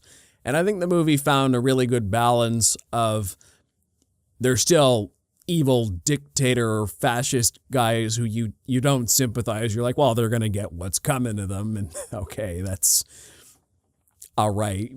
They deserve it. But also it humanizes them in a way that's like, okay, yes, these are very bad people, but they are still people with nuances to them. We can root for them to die and also see that they're not just a nameless, faceless evil. They are scarily human, which is the nuances are important. You can't just paint all the Nazis with one brush. Like, they are individuals with their own motivations within the Reich. Some of them are just soldiers who are really into the cause. Some of them are the orchestrators of this cause, the brainchild behind all these evil ideologies. So there are levels to the characters there, and some of them are just kind of blissfully ignorant. Like, one of the main characters is Hitler's secretary, and she's kind of the eyes we're seeing most of this movie through. And she doesn't really see any of the atrocities they commit. She kind of just knows Hitler is like, he's my boss and he treats me pretty well, actually. And I don't really see the tough decisions he makes. I'm not really out in the street seeing how people suffer. Like, so from her perspective, he's not really that bad. He's a guy worth staying in the bunker for. She's not an evil person by any stretch, but she also kind of willfully turns a blind eye when, like, she's Hitler's secretary. She should know what's going on. And on some level she does, but she kind of pretends she doesn't. So it's a fascinating exploration of characters like that as well, who are like, they're right there, but they're kind of la la la, everything's fine. Bad things are not as bad as I think. So it's just it's a really cool exploration of just that desperation for very bad people in their last days. Yeah. I was around the time of the internet as well when all those memes were happening. So I know about this movie. I have not seen the movie, but from everybody who has watched it that I know of, and they're like, yeah, it's actually pretty good.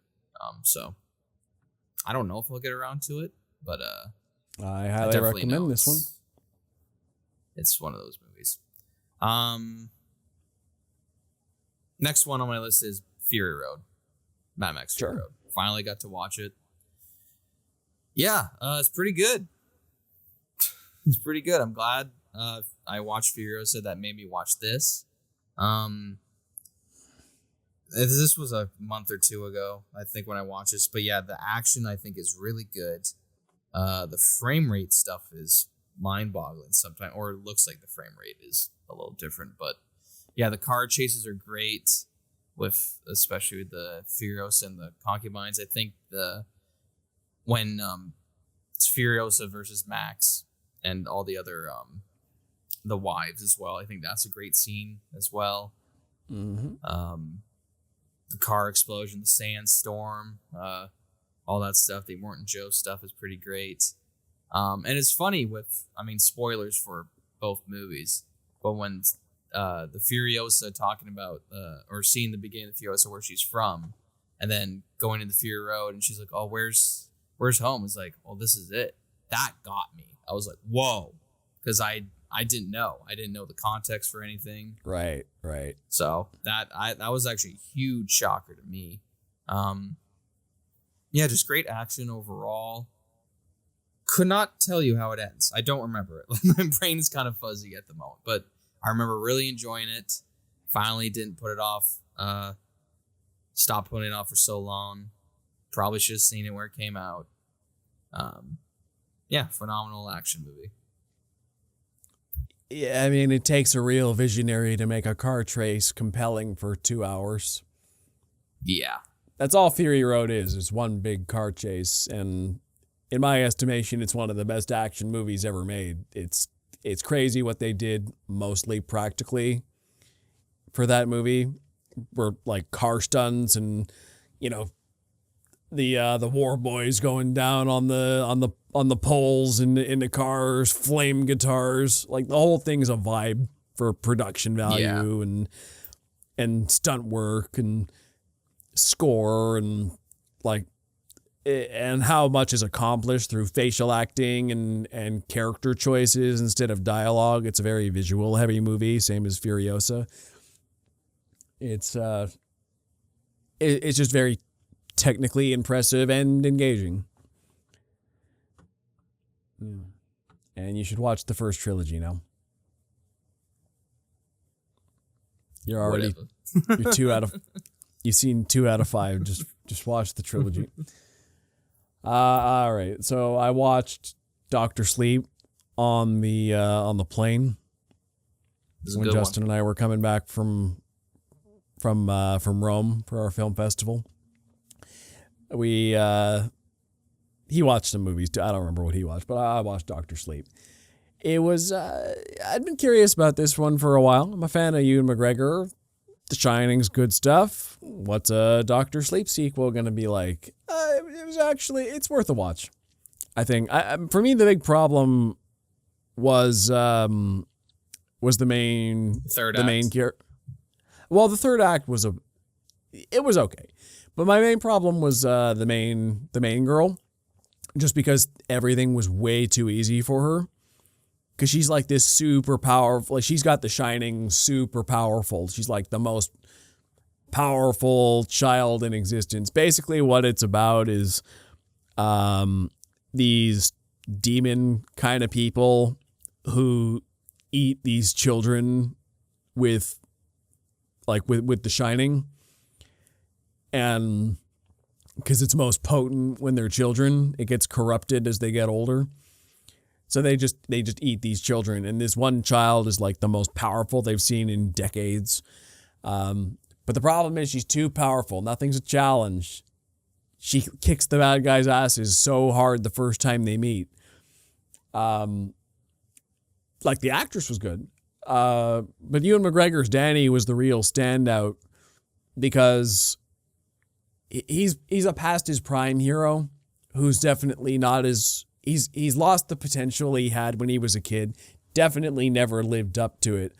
But he still has enough tricks up his sleeve that he can be competent in a fight, even though he's not the most powerful guy in the movie. And the whole movie for him emotionally, he's facing his demons and trying not to be Jack Torrance. He was a struggling alcoholic at the beginning who's trying to dull his pain, but then he starts embracing more of who he is and realize, oh man, I'm being just like my father. I'm being a real asshole. I gotta turn my life around. So it's a good story that way of just he's trying to be his best self, even though he's way past his potential. Ewan McGregor has a great performance in it. Rebecca Ferguson is really good in it. She's super intimidating at first and then loses all the intimidation when she keeps getting bested. It's good. It's worth a watch, I think. Yeah. Yeah, I've seen this movie. It's pretty good. I think Rebecca Ferguson does a fantastic performance in it as well. Yeah, pretty good follow up to The Shining, but also I've heard is keeping well to the book of Dr. Sleep as well. So Mike Flanagan, I think, directed it, and he's slowly becoming a legend in the horror genre. Yeah. All right, next on my list is the Lego Batman movie. Yeah. Another rewatch, but I don't care. This movie's a lot of fun, a lot of silliness, basically the opening of this movie is Batman shredding the guitar while beating up every major Batman villain that there is and capturing them all. Let's get. But it's also just a secret movie about relationships and him being able to actually fully trust himself to have a relationship with anybody, especially the villain, Joker, who's played by Zach Galifianakis. He does a pretty funny Joker. Yeah, just great animation style. I actually haven't seen any of the Lego movies besides this one, but I think this movie's great. I think the humor in it is great, especially his relationship with Alfred and Robin, I think is awesome. Will Arnett does a phenomenal job. There are some somewhat serious moments, but they're kind of it's just the Batman essence of it. So they keep true to that. A lot of fun, creative animation styles, and lots of fun. This movie is the counterpoint to anyone who hates the Bat family. It's like, no, look, Batman needs the Bat family. This is what he's like when he tries to be a brooding loner. It's not healthy. It's stagnant character development. He needs Robin and Alfred and Batgirl. He and the people from the comics too, by extension. But he needs other people in his life for him to be a better rounded human being. And that's what the Lego Batman movie is all about. It's him pushing out of his comfort zone and being like, no, I can't emotionally handle all this alone. I kind of pretend like I can just be this badass loner. I'm Batman. I'm taking out all my villains single-handed, but sometimes I can't do everything alone, and I'm not used to that. Got to be a team player for once. Yeah. So I went on a bit of a 1-2 punch of Julia Roberts romance movies about a month ago. I'm just going to combine them. I watched Pretty Woman and Notting Hill. So, Pretty Woman, great dialogue in that movie. Excellent chemistry between Julia Roberts and Richard Gere. What I appreciated about it is it's a story about being more than you'd think. She's not just a prostitute. She's got more layers than that. He's not just a greedy 80s businessman. He's got more layers than that. They kind of have these assumptions about each other, and maybe we have these assumptions about them as viewers, but they're more nuanced people than that. And that's why they start falling in love, as they realize more than just the cliches about each other, and they can kind of follow that chemistry. But that's also sort of the problem later in the movie, is that even though they're having feelings for each other, he has problems showing her off to other people because whenever his friends find out, oh, she's a prostitute, it looks bad on him mostly. And then they start being really misogynistic towards her. Like, just hearing she's a prostitute changes everyone's perspective on her. And she's trying to break out of that mold. Like, no, I can be, I am that. But, like, why are you looking down on me for that? So she's trying to change people's perception of her. Like, can I make people respect me before they know what I do for a living is a big part of it. Just to try and break through these preconceived notions. So it's a good story. And Notting Hill, Julia Roberts is the exact opposite. She's this movie star. And Hugh Grant is this nerdy bookworm guy who she just wanders into his store, and they have their mute cute that way. And I really liked Hugh Grant's performance in this. He's very charming in it. Great everyman energy.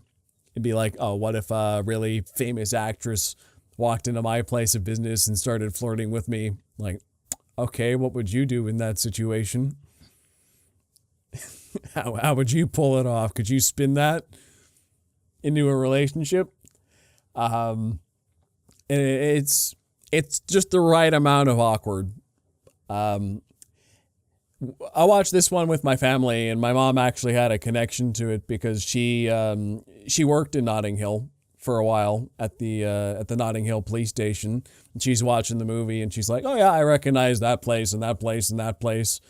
And she worked there in the 80s, and that movie was made in the 90s, so it was basically she was there around that time, so it was basically as she remembered it. Yeah, it's kind of sappy and sentimental, but it's a simple romance movie. It's cute. It's good for some laughs. Julia Roberts and Hugh Grant have good chemistry, good cinematography. Pacing's a little bit slow in the middle, but it's good. It's good. It's worth a watch. It's a cute romance. And Pretty Woman's pretty good. Nice. I haven't watched either one of these, but yeah, it's one of those two of those movies that, pretty famous pop culture at the time. Yeah. Next on my list is Shoresy.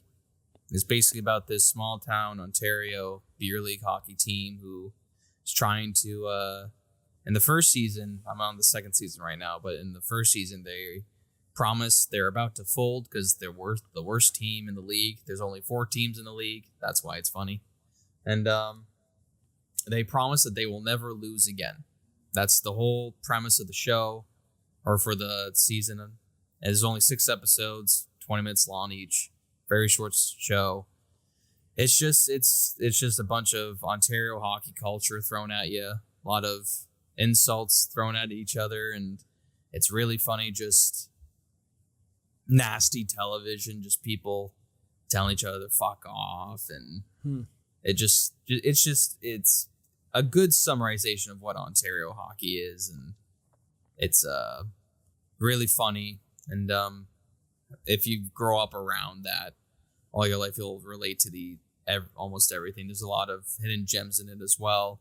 The hockey stuff in it's decent as well, but mostly the comedy is what's peak here. It's the same team behind Letterkenny. It's the same creator. So yeah, really fun show. Cool. I don't know much about Ontario hockey culture, so I don't know if I relate, but it sounds interesting. I watched that Bob Odenkirk action movie, Nobody. I thought it was pretty good. It's definitely John Wick inspired pretty heavily, but it's not the worst John Wick ripoff I've ever seen in that regard. I feel like it's doing enough to keep it interesting, specifically because Bob Odenkirk can actually take a pretty good beating in this movie. He's not as efficient as John Wick. He's not like headshots after headshots and leaving massive body counts. It's like, no, this guy feels a little bit more grounded. He can take on 6 guys at once, but he's going to get a pretty solid beating from it. So I do like that aspect of it. It's basically, it's got a cool lore behind it as well that sort of gets dropped as the movie goes. I watched it a while ago and I'm having trouble remembering a lot about it right now, but the action was cool. The acting was good. It had a good balance. It was just a good, entertaining action movie. Just a solid action movie. That wasn't even, it wasn't too dumb or turn your brain off or anything. It was like, it had a good level of smarts to it. I feel like that's a good Father's Day movie or something, like a dad trying to protect his family from bad people, and the dad's super badass. It's like a dad power fantasy movie. It's good. It's good. Nice. All right. Next on my list is Kevin Conroy, I Am the Knight. It was like a quick little YouTube special they did. I think it's like 25 minutes long. It's basically a dedication to Kevin Conroy and specifically Mask of the Phantasm, how that got made. But a lot of it is just basically a love letter to Kevin Conroy, how he was casted in the original show and how much he's, impacted the animation industry, voice acting industry. And it was a beautiful, nice love letter to him and to the show, his version of Batman and his dedication towards it. They interviewed almost everybody who worked on Mask of the Phantasm. I think Mark Hamill wasn't in it because I don't know the reason, but I don't think he was interviewed from what I remember. Of course, they used clips of them together, but it might have been just too hard for him. Really great special. Got into his past about him also being, gay in the 90s in New York and him being a Broadway actor, and just a really good insight on how they casted him, where they found him. And it's on YouTube for anybody who wants to check it out. It's really well done. Cool. So another cool action movie I watched was The Nice Guys, which is one I've been curious about for a very long time. I remember seeing the trailer for it circa 2016 and really wanting to watch it, but just never getting around to it. It's really cool. Ryan Gosling and Russell Crowe, great chemistry. Solid mystery plot with a great vibe, great soundtrack set in 1970s LA. I like the production design in this movie too. The dialogue's fast paced, funny, action's cool, kept me invested. Plot got maybe a little too twisty for my taste near the third act. I feel like I started losing some track of some elements here and there, but it was Nice Guys is pretty good. I'm a fan of that. It lived up. Yeah, I love this movie. I've seen it a couple times. Saw it with my family first when it was on streaming. Kind of a sleeper hit of a movie in terms of comedy. I think Ryan Gosling is hilarious in it. He does a phenomenal job. Next on my list, I watched this on the plane when I went to Alberta, is Hunger Games: Ballad of Songbirds and Snakes. It's their most recent movie that they did. It is the prequel set like a few, I want to say about 60 years before the first one. It's about President Snow. Yeah, it's about Coriolanus Snow's upbringing into the Capitol and how he was a mentor for one of the Hunger Games for Lucy Gray, played by what's her name? Son of a bitch. She was in West Side Story. Crap. Rachel Zegler. Her name. Absolutely right. Yes, she does. She's great in it. She sings a lot in it, but that's part of the character. So it's kind of like a low-key musical, but not really, because it's only her that sings. Really well done. The Hunger Games part of it is well acted. It's It's quite violent, more violent than the originals almost. The leading up to it, it's actually really interesting because this is set around the 10th Hunger Games, so they're still kind of working out how to do the Hunger Games right. It's not like in the Hunger Games that we saw Katniss in, where they're all put up in like these hotels and looked cared for. They're literally thrown in cages, like all one big cage. Some people get killed like before the games start. There's still rebellions that happen. Really interesting look into the past and who Snow's character was. And then the third act happens where it's like a whole hour after the Hunger Games is finished. That part was interesting. Clearly the weaker part of the movie, but overall it was pretty good.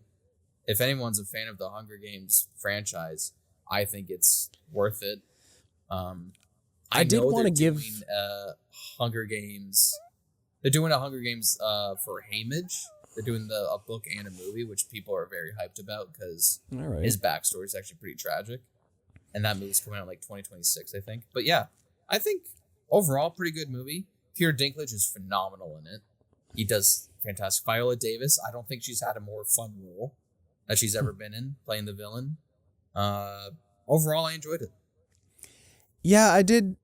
I was curious to check this one out, only having seen the first Hunger Games movie when that one came out. Just as somebody who wasn't really that big into Hunger Games, this one still looked interesting to me as a prequel. So I'm like, well, I don't really know a lot about this world, so it might have a chance to hook me. I'm not going in anticipating very much. So I watched the Running Man, Arnold Schwarzenegger movie from the 80s. It's got great production design, definitely, and cool costumes as well. The plot's pretty simple. Basically, Arnold Schwarzenegger is a cop who was ordered to fire on a crowd of civilians, and he refused to follow the order, but the act was still carried out, and he got blamed for it. So then they threw him in prison, which he escaped. But then he gets captured again, and they're like, okay, well, we're going to kill your friends if you don't do this Running Man show. And the Running Man is basically the most popular show on network television at this point, where they send people out basically to get manhunted by these hunter guys who have these really corny gimmicks, but audiences just eat them up. And they really want Arnold Schwarzenegger to be on the show, and that's where most of the movie set is during this Running Man challenge. The action's it's pretty cool, especially for its time. I think Schwarzenegger action movies are usually pretty solid. Dialogue is pretty stilted, though. Where I think this movie is very interesting is in its themes, which are personally still pretty relevant today. Most notably, the outlandish tricks the government and TV use to lie to people, which are used all the time on the internet now. Like, this movie was basically predicting deep fakes and rearranging footage and adding audio cues, like taking like audio clips from one situation and stuffing them into another to complete a completely different context and everything. And this whole Running Man thing is just a super violent competition show just to keep people sedated to society's real ills around them, just using entertainment to keep the populace suppressed. As long as the ratings are good, who cares what we're actually doing on the show? Who cares how bad the world is outside? Just keep people watching. Don't make them question. So the themes in the movie are good. And yeah, worth a watch, I'd say. Yeah, I haven't seen that one yet. I haven't seen a lot of Arnold, like older movies. Like the classic action ones. How many more you got left? Too many. One more point on the Running Man. I did like how they cast Richard Dawson as the game show host. for which is great because he was an actual game show host. He was the original host of Family Feud. So it was good. I mean, he was an actor before that. He was on Hogan's Heroes and all, but it was a good choice to get an actual actor / game host as the game host in that movie. He was the best part. Let's see, what do I have left? These ones are blocked together. 2, 3, 4, 5, 6, 7, 8, 9. But I can get through some of them faster than others. Yeah, I think I'll mention like 3 left because some of these rewatchers are like not great. Sure. I can quickly mention them, but anyway. All right, I'll just. Next on my list is Friends. Started rewatching it again. Yeah, you just gotta get through the comfort shows sometimes. I'm on season 3 already. Just blowing by it, Just it's been a busy summer, so just gotta sometimes watch some comforting shit. You can just leave that on in the background. You don't could need to actively. Yeah. You've just seen Friends enough times. You don't need to watch it actively anymore. It's easier to get through. Yeah. It's a great show. Great sitcom. One of the classics. Yeah. It still stays funny for 10 seasons. It's not often I could say that about a comedy show. Yeah. Well, all right. So my next one, I'm grouping a bunch together here, but I've been watching a bunch of Star Trek movies with Justin because he hasn't seen any of the movies, and I'm rewatching some of them with him. I'll start with Star Trek: The Motion Picture, which I'm sorry, Justin, I made you watch this one.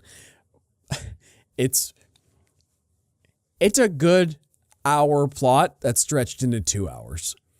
It's good in the back half, but then there's in the first act, there's 15 minutes of them just flying around the Starship Enterprise in dry dock, just looking at this thing with reverence. I personally, Star Trek: The Motion Picture is the original fan service movie, because the original TV show had been Star Trek was one of the first franchises, just straight up. But this is 10 years after the show was canceled. And like I said, the first act of this movie is 15 minutes of them going around the ship wow, this is the first time we're seeing this ship in 10 years. And it's got Hollywood money behind it now. It's not just a cheap show anymore. They got all the original actors from the TV show back. They all had, reintroduction scenes.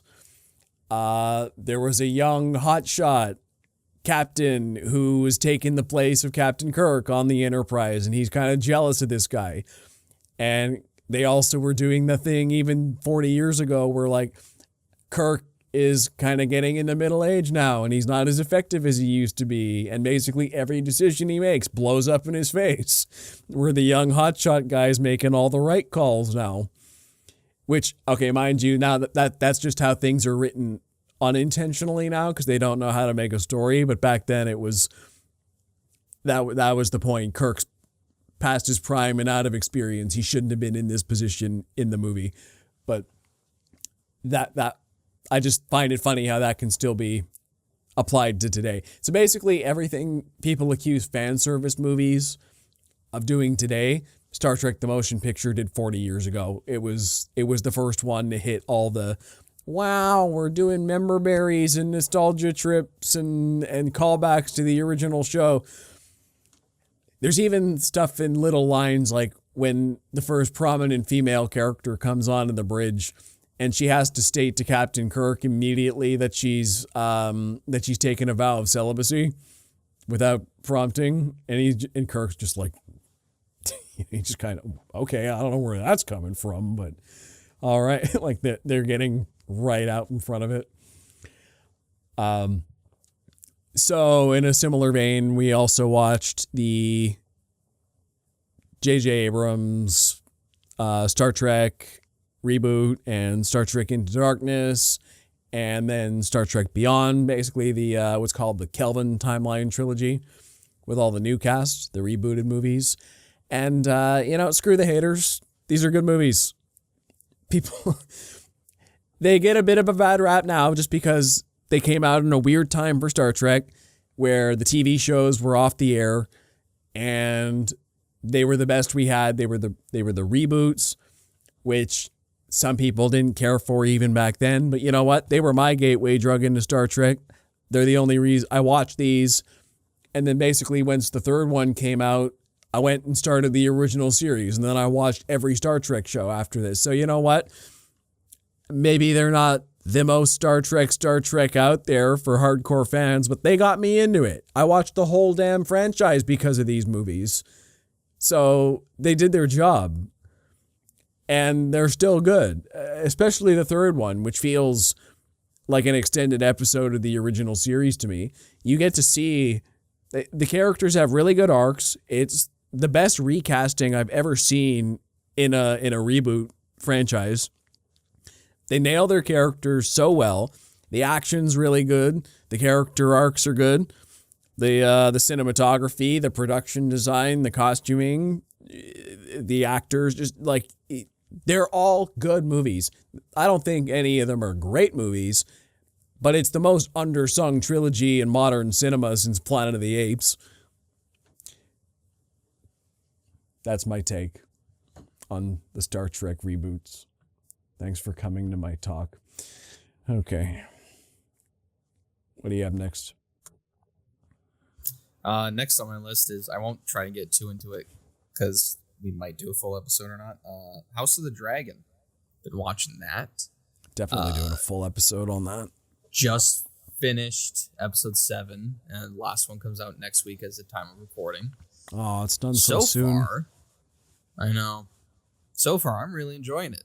I don't know where you're at with it, but loving it. Right now, yeah, I'm really enjoying it. I'm loving how different the two sides are with the green and the blacks, how much the Greens really just want to get rid of the competition as fast as possible, and how much, a lot of the on Team Black, they want to fight as well, but Rhaenyra is literally holding everybody back because she wants peace as much as possible. I think it's a good insight into her character and how much she's trying to avoid peace and be like her father, but she still has these moments of, that Targaryen rage where she wants revenge. Well, that's her problem this season is she so desperately wants the peace, but is like blind to see in front of her that they're already at war. Yeah, like you're holding on to this idea of peace, but you're past that. You were past that from episode 1 this season. Like like you got to see where you're at now. Yeah, and we're after this episode slowly getting into we're starting to get into the actual Dance of the Dragons, as the history books called it, and I really enjoyed the battle in episode 4. I thought that was good. The visual effects have been stunning. The acting has been great.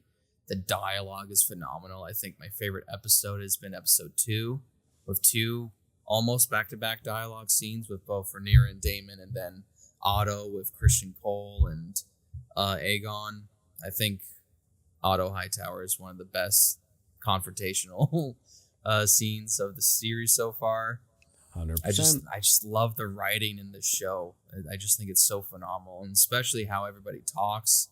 They talk and how they would back in medieval times, and it's done so beautifully. The acting is amazing.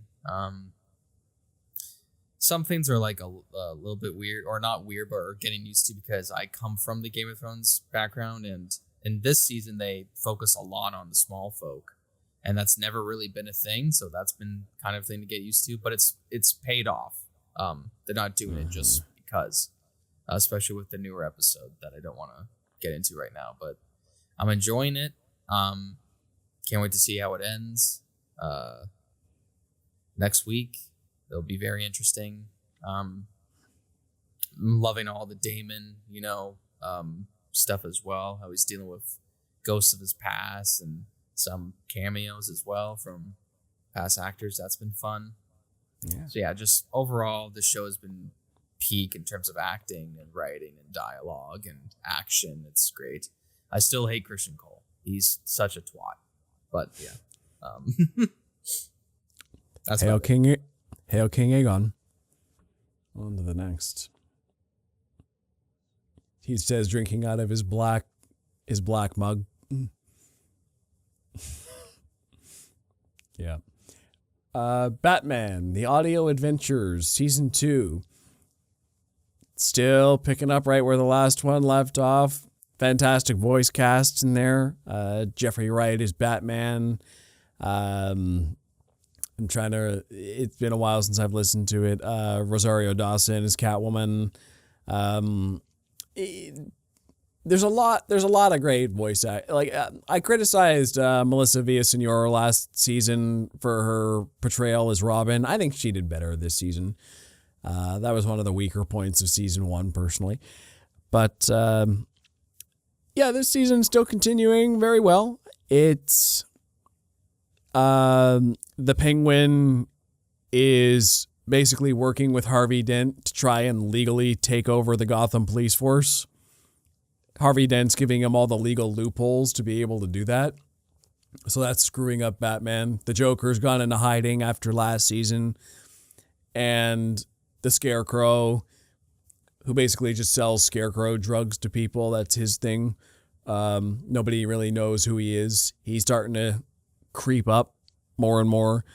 And meanwhile, Harley Quinn, after going nuts at the end of last season, is trying to find a way to make the Joker notice her. So he'll come out of hiding. So it's all these disparate elements. The worst part about it is that it ended in a cliffhanger, and that was 2 years ago. So no official word, as far as I know, whether they're going to continue this show. But I really hope they do, because it's a very complete feeling Gotham City. The voice actors are very good at what they do. And I love the zany advertisements that they throw in there. The public safety announcements, the music is incredible. Just they often have like one song per episode, even if it's just in between advertisements. But they really make Gotham come alive, not just Batman and his rogues gallery, but the city and its side characters in general. Very well-produced show, and I hope there's more. Nice.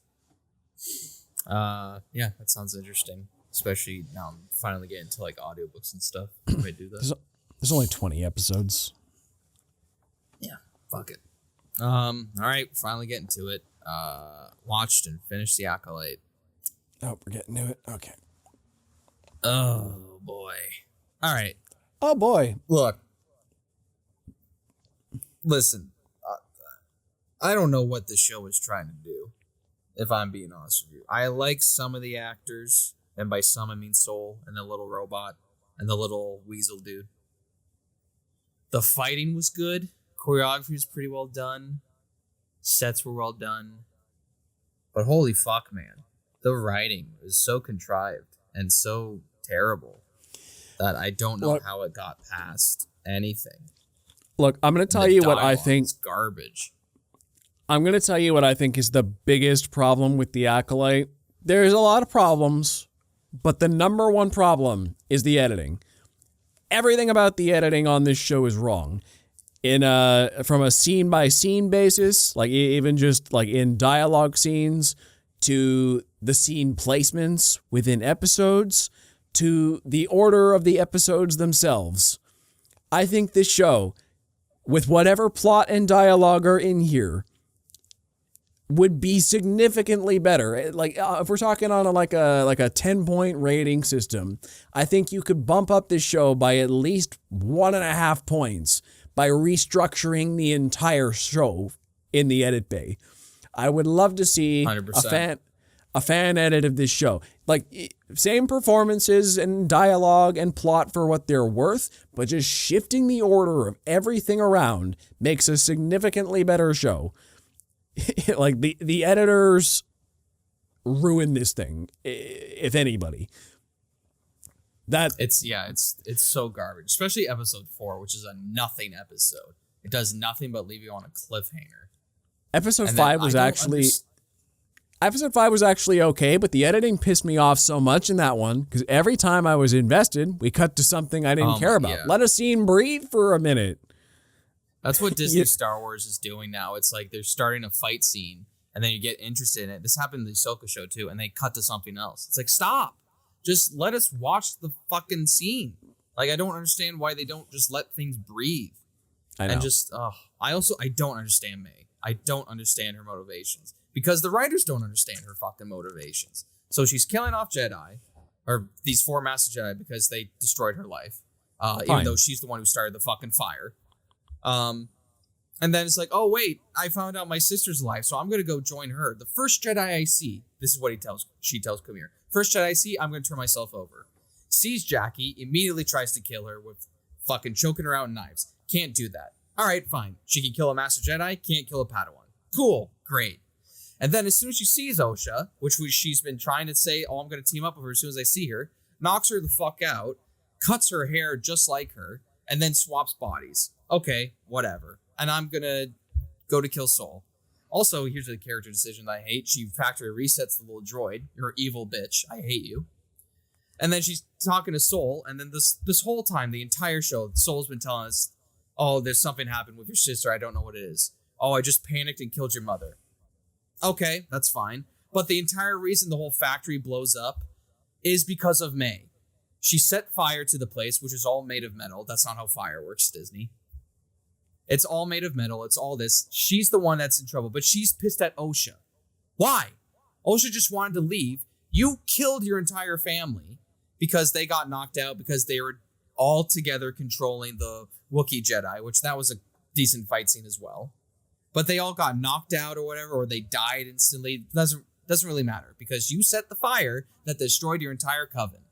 And then at the end, when you're finally like, oh, Osha, don't go with her. He's evil, whatever. And then they get rid of, their final Jedi, whatever. Oh, I'll run away with you. No, you need to wipe my memory. Why? Just get on the ship with them. I don't understand. Like, you don't want to go with them. Okay, fine, but why do you got to wipe the memory? That makes no fucking sense. You're just setting up stupid plot points that don't make sense whatsoever. That's the one. Like, why? Because they're tracking you, and if they find out where you're going, you're going to get found. Go on the ship with them. I don't understand. He can't smell you through space. The little weasel dude, even though he's great, like I don't understand. Yep. Yeah. See, May is a nothing character, and so is Osha. Frankly, they're the worst. So they're the by protagonist. the end of the show, when I'm watching the fight scene to take over who's going to train Osha or save her for Sol and Kamir, I don't give a fuck. No matter how much the show is actually, like, the choreography is good and the sets are good, like, I don't give a fuck. And I feel so bad for the Sol actor who was popular on Squid Game, who learned English for this show, specifically for this show. He probably doesn't even understand the fucking context because we don't understand it. The writers don't understand it. It's all bullshit, terrible writing. See, I got a lot of hot takes on this, which I know you're going to hate in a lot of regards. But I'll start with the Sol actor. Sorry, I forget his name. I don't think his delivery was very good. His facial acting was great. And I know this because we have arguments with my boss every week about him. My boss is like, he's the worst actor I've ever... What's his name? Lee Jun-jae, I think is his name. Lee Jun-jae. How you pronounce it? Okay. Yeah. Yeah, so my boss is like, oh yeah, he's the worst actor I've ever seen. He's god-awful. I hate him. Like, every week we're talking about this as the show was coming out. And Justin and I are like, he's not that bad. What are you talking about? And we're like, oh, now we see the difference. Our boss is mostly just listening more than watching. And if you're just hearing him talk, his delivery is unconvincing and not very good, frankly. But if you're watching his facial expressions and his facial act, he's playing subtext. So you have to be watching him more intently.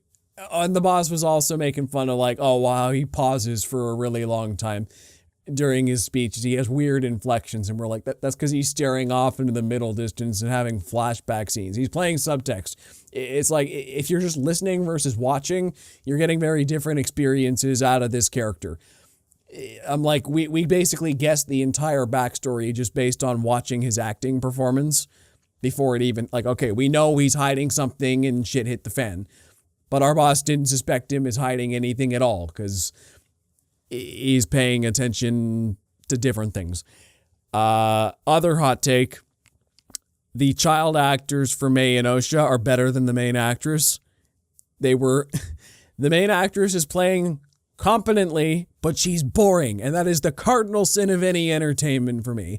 I don't care how technically good you are, you're not worth my time to watch. The children were making choices.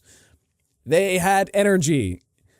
They are not technically great, but they kept me more invested.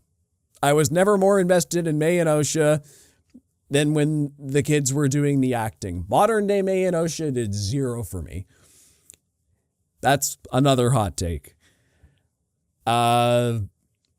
Generally speaking, I think it's a hot take that I actually didn't mind this show. I'd still probably say don't bother, frankly, but if I'm just turning my brain off and watching a Star Wars show, I had some fun some of the time. It was like, oh, kind of cool. All right, bored. Oh, kind of cool, bored. I don't have enough emotional investment in Star Wars anymore for something like this to piss me off as a fan. I go in expecting it to be bad, and I'm just pleasantly surprised when I am entertained or find something mildly intriguing.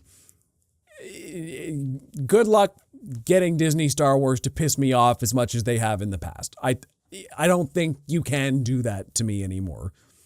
So I'm just sort of, wow, it's not great, shocking, not. That's why I gravitate more to towards the parts I actually liked. Like, come here. One of my favorite Sith in live action that I've seen. Really enjoyed his performance. He's kind of cool. He's just, he's a great fighter. The fight between him and Soul, one of my favorite fights in the Star Wars saga in the last episode there. I really liked the last episode there, seeing the lightsaber bleed from blue to red. That's really cool to see in live action. The black and white morality part of me dislikes adding this much nuance to Star Wars sometimes, but I can also appreciate as a critic the idea that the Jedi are very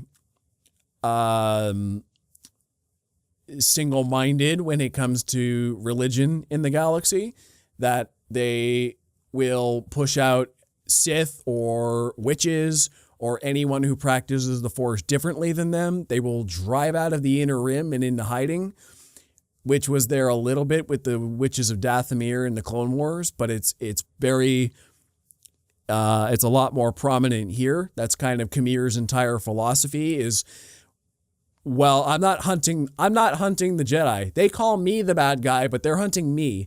So I'm defending, I kill Jedi, but I wasn't the one who started it. They don't like me because I practice the Force differently than they do. And then they label me the bad guy. And it was the same thing with the witches. There's some interesting thematic nuance that the Jedi force their religion on Force users at large. And that tamping down effect kind of created a pressure chamber that blew up in their faces by the time of the prequels. That even within their own order, I mean, that one guy calls it out face to face. He's like, your emotional repression and closed-minded attitudes are going to make a Jedi snap one day. Which, okay, fine. You didn't need to spell that out. It was already there in the subtext. I got it. But okay, interesting themes. I was okay with that. How you told the story, whatever. But there were some interesting things in there as a Star Wars fan. It's a very flawed show, but I didn't come away with nothing from it. Once again, if you're not a Star Wars fan, don't bother. Just don't even try. But as a Star Wars fan, I found a few things to enjoy. If not, at the very least, lightsaber battles. Yeah, I mean, I agree with you on most stuff, but like, I can't get past the writing, man. Like, it's the fundamental part of telling a story, and when it's I've seen so garbage, and there's so many flaws, and there's so much, just like, I don't care about the characters, so why would I care about the rest of it? Like, I just don't. It doesn't matter to me. Like, the motivations do not make sense. The execution does not make sense. The whole 7-episode arc of not telling us the full truth didn't pay off. It changed nothing. But we saw Darth Plagueis hiding behind a rock. Oh! You saw the back of Yoda's head? There's a Star Wars whip. I don't care anymore. I'm done. Anyway, that's my list. Yeah. All right, I'll just blitz through the rest of mine. Try to get this in under 2.5. Twin Peaks, Fire, Walk With Me. This movie left me a little scarred. The first act is intriguing, but a little roughly paced, even for someone who kind of knows what's going on. I can't imagine watching this without watching Twin Peaks first. It'd probably make zero sense. But it finally gets going when Cheryl Lee and the Twin Peaks cast show up. The score for this entire franchise is haunting. It's just pure heightened emotion. This entire movie is basically Cheryl Lee as Laura Palmer just having a mental breakdown where like the forces of darkness are just encroaching in on her. She sees these weird spirit creatures. She can't talk to anybody about it. Her personal life is just a shambles. She turns to substance abuse and she prostitutes herself out she just like performs all the most hedonistic things she can possibly think of just to dull her senses and not deal with the realities surrounding her as she's in the midst of this mental breakdown. But going in that she's not long for this world. That's the entire premise of Twin Peaks, as her body washes up on the shores of Twin Peaks, and we're like, Laura Palmer? She's like the nicest person ever, the prom queen. She's like, who would kill Laura Palmer? And that's how the Twin Peaks show unfolds. But Fire Walk With Me, from the very beginning, you're like, okay, she's dead in a week. But what was the last week of Laura Palmer's life like? We finally get to see that play out, and it's harrowing. It's very disturbing, the way this movie is. It's a psychological horror movie that really got into my mind and strongly affected me. It's not like blood and guts and gore and stuff, but it's just prolonged sequences of very strange things happening, and it's deeply unsettling. Just like one of the scenes that bothered me the most was the scene where she comes home from school and sits down to dinner, and it's just her dad berating her about having dirty fingernails at the dinner table. And it doesn't sound that scary, but the way it's played is like, this is freaking me out. It's very jarring, and it sticks with you. It's a great movie, especially for Twin Peaks fans. Good, horrific, mind-screwing stuff. I watched the first Sicario movie. I found it had a tight story, good vibe. Emily Blunt is great in it. It's one of the coolest sequences was towards the end, where the soldiers are doing this infrared sequence where you get to see from their infrared HUDs. And it wasn't, I'm like, huh, where have I seen this before? Oh, Dune Part 2. And I'm just kind of nodding. Wait, this was directed by the same guy. Oh, he predicated himself 9 years earlier. Cool. Sicario, it's gritty, it's badass, it's thought-provoking, really. It shows how messed up the world can be in constant political power struggle in the drug trade. But it gets a little slow in the middle, but Sicario, good stuff. Now we get into the Glenn Powell Renaissance. I watched Devotion, which was more, what's his name? The guy, Jonathan Majors. It's more Jonathan Majors movie than Glenn Powell's, but they're both really good in it. The whole movie is basically about these two pilots who they're supposed to be best friends, and they kind of bond in the military as they go to the Korean War. It was pretty boring beginning, personally. And the main problem with it is the whole movie, you're supposed to care about the friendship between these two, but they rarely felt like friends for most of the movie. Jonathan Majors only seemed to like Glenn Powell's character half the time. But when they were good, their chemistry was solid. Good action sequences, solid special effects work. I'd say that Devotion was good when it was good, but not too bad even when it wasn't. I think it's a good story to show what a black pilot had to go through in the 1950s when it was very rare that was a big thing. He's like, wow, you're a black naval pilot. You're among the best of the best. And what's that like? Problem with it is that it's more tell than show, though. But worth a watch for historical curiosity and some decent action sequences. I went and saw Chapter 1 of Kevin Costner's epic Horizon saga, which may or may not get all 4 parts that it's planned for. But Kevin Costner doesn't even show up till an hour into this thing, which is pretty crazy. The problem with Horizon is that it feels like it should be a TV series. This feels like it should be a Western miniseries, not a series of 3-hour movies. Because, how the thing even ends, the last 5 minutes of this movie are just a trailer for Chapter 2. Really, it's weird how they're doing it. But, and I will say up front that this is a very, very, very, very, very, very slow movie.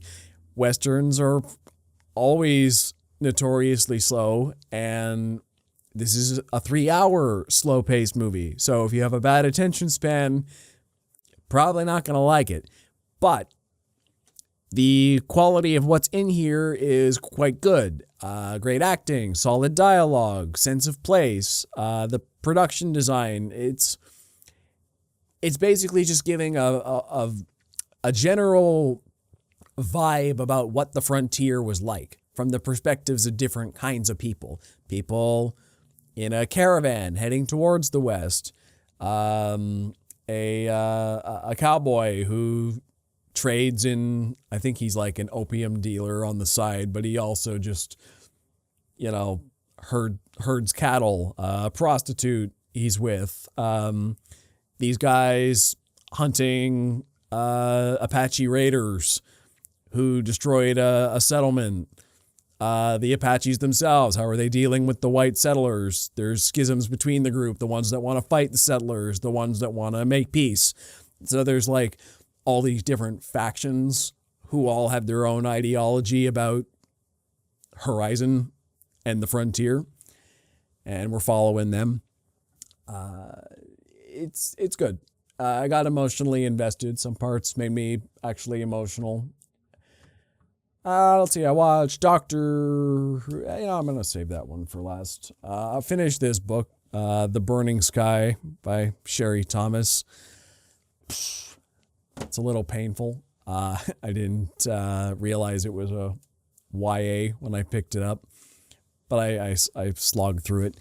The funny thing about it, and I've seen some reviews that say the same, is that half the book is set at this fancy private school, and the other half is set in the magical fantasy realm. And the fancy private school stuff is better. It's all the fantasy stuff is like, at worst, it's cliche, but it's just kind of boring and uninteresting. But the vibe was actually pretty cool in the fantasy story. Basically what it's about is this, like, she's basically the Avatar. She's like this elemental mage who can control the 4 elements. And she makes an oopsie when she calls down a lightning bolt, which hasn't been done in decades except since the most powerful wizards. And that makes the heads of the kingdom want to find this girl. But the prince of the kingdom, who's not quite old enough to rule yet and is sort of at the beck and call of the most powerful wizards in the realm, is like, well, I'm going to find her first and get her on my side and use her to kill the oppressive assholes controlling my kingdom right now. And that's basically what it's about. He brings her to his private school, disguises her as a boy, and they try to, he tries to train her in elemental magic, and they end up starting a romance thing. The romance is most of it. I have my problems with the main character, Iolanthe, because once again, everything's too easy for her. No challenge, no real sense of character. She's just good at everything all the time, and that's her character. The prince, meanwhile, is pretty well-rounded. He does a lot of sketchy things in the name of a greater good. He's not powerful enough that he's infallible. He can be beat and is beat pretty often. He's actually interesting. This is a trilogy. I don't know if I'm going to bother reading the other 2, unless they're just on my shelf somewhere. We'll see. Like I said, I just picked these things up. And finally, I watched Doctor Who Season 1. I say that with some, a little bit of disdain. For the idea of Season 1. Unintentionally, might I add. But yeah, this is Doctor Who for Disney Plus. It's effectively a reboot, even though it's not really. And Ncuti Gatwa is great as the Doctor. He settles into the role very nicely, even though it's his first season. It usually takes doctors a little longer to get their footing than that, but he's great. Millie Gibson's fantastic as the companion as well. Part of my problem with their dynamic was they did a lot of telling us they're very close friends, but they also got separated a lot in the shows and they just met. So I'm like, okay, your chemistry's great, but I haven't really seen why your relationship develops. You're just telling us that they're a thing. The episodes, very experimental this year. A lot more fantasy-based than sci-fi, which isn't usual for Doctor Who. But, all right, it's been around for 60 years. You're changing pace a bit. Episodes very hit or miss, but all very experimental, which I appreciate. Some of them did very well. Others fell flat on their face, which, fine. Big swings this year, though, which I appreciate. And I'm looking forward to seeing where it goes. The best parts more than made up for the shortfalls. I don't know if it's a good introductory season for someone who's never watched Doctor Who before. It'd be great if you tried it as a gateway, just to as a quality control test. I'm not a good judge of that. They try to explain the premise in the first episode, but I'm like, well, I know already. I don't know if this makes sense to people or if it's interesting. Far from the best Doctor Who season I've ever seen. Far from the worst. It's middle of the road Who, which, let's be honest, better than we've gotten the last couple years. The last era was a low point for the 60-year franchise, and we're only up from here. It's It's middle of the road who, but that's good enough for now. And that is our leisure lists for the last few months. We did it. And for the next few months. Don't know if we should change the formatting on these so that they're a little shorter. I don't know if we should put caps on ourselves or if you like the occasional 2.5 hour episode, but I say deal with it. Deal with an extra long episode once in a while. Yeah. Yeah. Anyway, that's it for this week. Well, where can we find you? You can find me at Ryan Walker Official on YouTube, TikTok, and on Instagram. And you can find me on Instagram, TikTok, and Facebook at Thought Plane Media. Also, check out the Close-Up with Ryan and Joe Facebook page for latest updates on the show. If you listen to us in audio, check out our YouTube channel. And if you're on YouTube, find us anywhere you get your favorite podcasts. We hope to see you on the next Close-Up with Ryan and Joe, where we likely go to Civil War over House of the Dragon. Till next time. Take care.